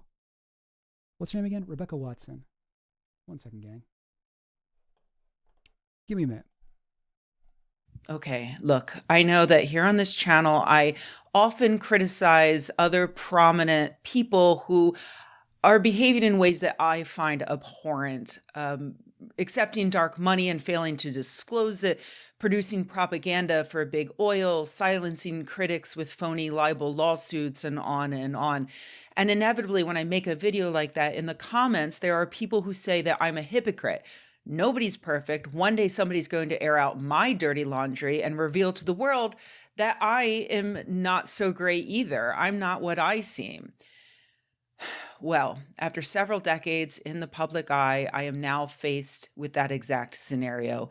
Emails that I sent many years ago that I expected to remain private at the time and throughout eternity have just been made part of the public record. That's right. I'm in the Epstein files. I know that this is going to be very disappointing for many of you, and for others, this will be the ultimate vindication of what you always suspected was true. I am, in fact, a literate person who loathes sex predators and holds them accountable even in private. That's it. That's what's in my private correspondence. I'm actually, I got to say I'm a little pleased with this development, if I'm honest. Let me back up a bit. As most people know by now, in 2008, Jeffrey Epstein was first jailed for raping dozens of girls as young as 13, with, one of those girls in particular being part of the final plea he made. Despite the severity of his crimes, he managed to secure a sweetheart deal that allowed him to only serve 13 months in what was essentially a state-sponsored hotel, which he was allowed to leave every day and then just come back and spend the night. The victims fought for years after that to get any form of justice. And by 2011, 2 of them made enough headway for international news to start to really pay attention. The Daily Beast was doing a lot of really good reporting on this at the time. And one day in April of 2011, a reader of my blog, Skepchick, emailed me a piece in the Daily Beast about how Epstein's high society buddies were circling the wagons. And the reader specifically wanted me to weigh in on a quote from Lawrence Krauss, a relatively famous theoretical physicist who often appeared at skeptic and atheist events and whose work was in part funded by Epstein. Okay. All right, we got to share one mic here. Boom. Okay, so this is Goblin Queen. Hello. And did you want to say anything about we hit monetization? I guess having a celebration about that. Oh yeah, we are rolling in the dough. $22 we made. $22. That's actually nothing to sneeze at. You could buy something. You could buy a nice meal or something. Oh yeah, like pho, for sure. Pho. You could Yeah. buy like some Vietnamese food. Yeah. Yeah. Oh, and the mic's on, right? So yes, I'm wearing this thing. This is what you want me to wear. Yeah. I feel like you had like a Props. You had like a whole story you wanted to do or something. Well, I just wanted to, because you do conspiracy theories, so I just wanted you to be like, this is a ritual. Oh. I'm indoctrinating all of you into the cabal. Oh, the cabal. Right. Okay, yeah, all right. Yeah, I don't know if I really did that, but Just I a did. little role play. I wore it, and I was like, "Oh, I'm wearing the thing." Ashley told me to do it. I don't really know why. Did you guys enjoy it as much as I enjoy it? This little sexy hood. I also like, yeah. This is for our like cults Role play. Yeah. where you're the sacrifice victim. Oh, nice. Evil cult priest. I love it. That actually does sound. But I was wearing this, and I was like, going over that like cable earlier to go like get a beer, and I like stepped over the cable as I always do, but then I forgot this thing is so long, and I ripped it out, and the computer fell on the ground, and like, it ripped out all the cables, and all stream I've been having like issues. Oh, that's why everybody like I saw like some messages at the beginning of the stream being like no audio, blah blah blah. Okay. Yeah. It kept happening, and I was like, oh, I don't really know why. Anyway, but it seems fine now, for the time being. But yeah, and did you have other news you wanted to share? Something else happened, right? Yeah. You want to say? James and I are betrothed. That's right. Yes. To be Betrothed. wed. Yes, Yeah. Betrothed to be wed. Yes. I feel like that this makes sense for me to be wearing a cloak like this too. Like, Why? To use the word betrothed, like a medieval, like Oh. I don't know. Nice. Yeah. Would they say betrothed? I don't know, like you practice alchemy or something. But we were engaged. Yeah. Just like last night, the anniversary of the Can you guys see JFK that? assassination. No, not really. Really? But yeah, got her a ring. Like it should put a ring on it. Not lit over there at all. All right. Well. Wait. Try here. Put it over again. Okay. There you go. Barely. We'll focus. All right. We'll It looks like an alien. It's very cool. Well, yeah, it's like a weird ring. Yeah. Like Ashley told me the one she wanted. Yeah. You know, it's like 2025. You have these conversations with people. Yeah, I got it way too big. Yeah. Oh yeah. It's like You guys, look at this. It's like a I don't know if you can see this. it's Look like at that. a keychain ring. It's like way too It big. can like spin. Yeah, it's completely loose. It's like a big toe ring. More than Yeah. it is like but like I swear, because like I tried to like measure your ring finger Yeah. while you were asleep, and it actually took me like a long time. I was laying next to you, and I had like a little strip of paper and like a Sharpie, and I was like, I had to slowly get your hand because you were like had it, and I like slowly moved your hand over without waking you up, and I thought I was so slick. I got the piece of paper, wrapped it around your finger, and I Sharpied it. And I had to do it like a bunch of times because it's really difficult to do with somebody who does not know that that's what you're doing. And then I measured it, and I measured it right. Like I got the right diameter or whatever it was, circumference. Well, okay. But then I guess I must have, when I got the ring, I must have told him the wrong size. Because when we measured it again last night, I was like, what the heck? How did I get it so wrong? And the measurement was the same as the one I got. But like, anyway, I don't know what happened. But I ordered a ring that was like for a giant. That's what you get for being sneaking and conniving. Jesus don't like that. Yeah, you see. This is God's punishment for my pretty much conniving ways. Yeah. So. Yeah, I guess I'll have to try to redeem myself. But in God's eyes. In God's eyes. But yeah, no, it was cool. And you called your parents, and then it turns out yesterday was also your parents' anniversary. Yeah. And your dad was like, "Did you do it so you had the same anniversary as us?" And I'm like, "That's the whole anniversary." I didn't know. Like, that's completely. I actually feel bad that I did that because I didn't know that was the day. I would have waited. But yeah. And we told our friends and stuff. Yeah. Did you message my parents? No. No? Okay. I said I should do that. Yeah. It's kind of weird that I didn't realize. It's weird that I'm telling my YouTube's live audience before my own parents. That feels bad. Or real family. Oh God. All right. I'm a bad son. I'll send a message. You gotta. Yeah. But anyway, we talked about doing this. You coming on the stream and announcing it. Did you want to say anything else while you're here? Hello, please join the new members, guys. Oh yeah. We're gonna pay for a wedding now. Our wedding gift is for you guys to become members. And can I use the emojis? Oh, I can. Weddings cost exactly $23. Boom. Our wedding is going to cost $23, so we need at least one more member in order to afford it. Yeah. We're borrowing my friend's living room. He said it was $23, and he's firm on that price. Yeah. Believe me, we tried. Come down. I showed him the YouTube receipts, and I was like, YouTube takes a little off the top, too. And he was like, sorry, it's got to be 2023. Hey, blah, blah. Oh, that's so funny. Damification, thank you for the money. Thank you, guys. Wait, why is it not coming up on here? Oh, there it is. Oh, wow. Are you watching Pluribus? Yes. Although we're not. The answer is yes. We're not caught up on it. I saw on TikTok somebody made a joke about Tekka, because they were talking about like a company not being real, and they're like, this person is the CEO of Tekka Chairs, and I was like, you're talking about the chair company. Yeah. We're talking about Pluribus. Oh, my bad. Another show we're watching. Sorry, I get them confused. Yeah.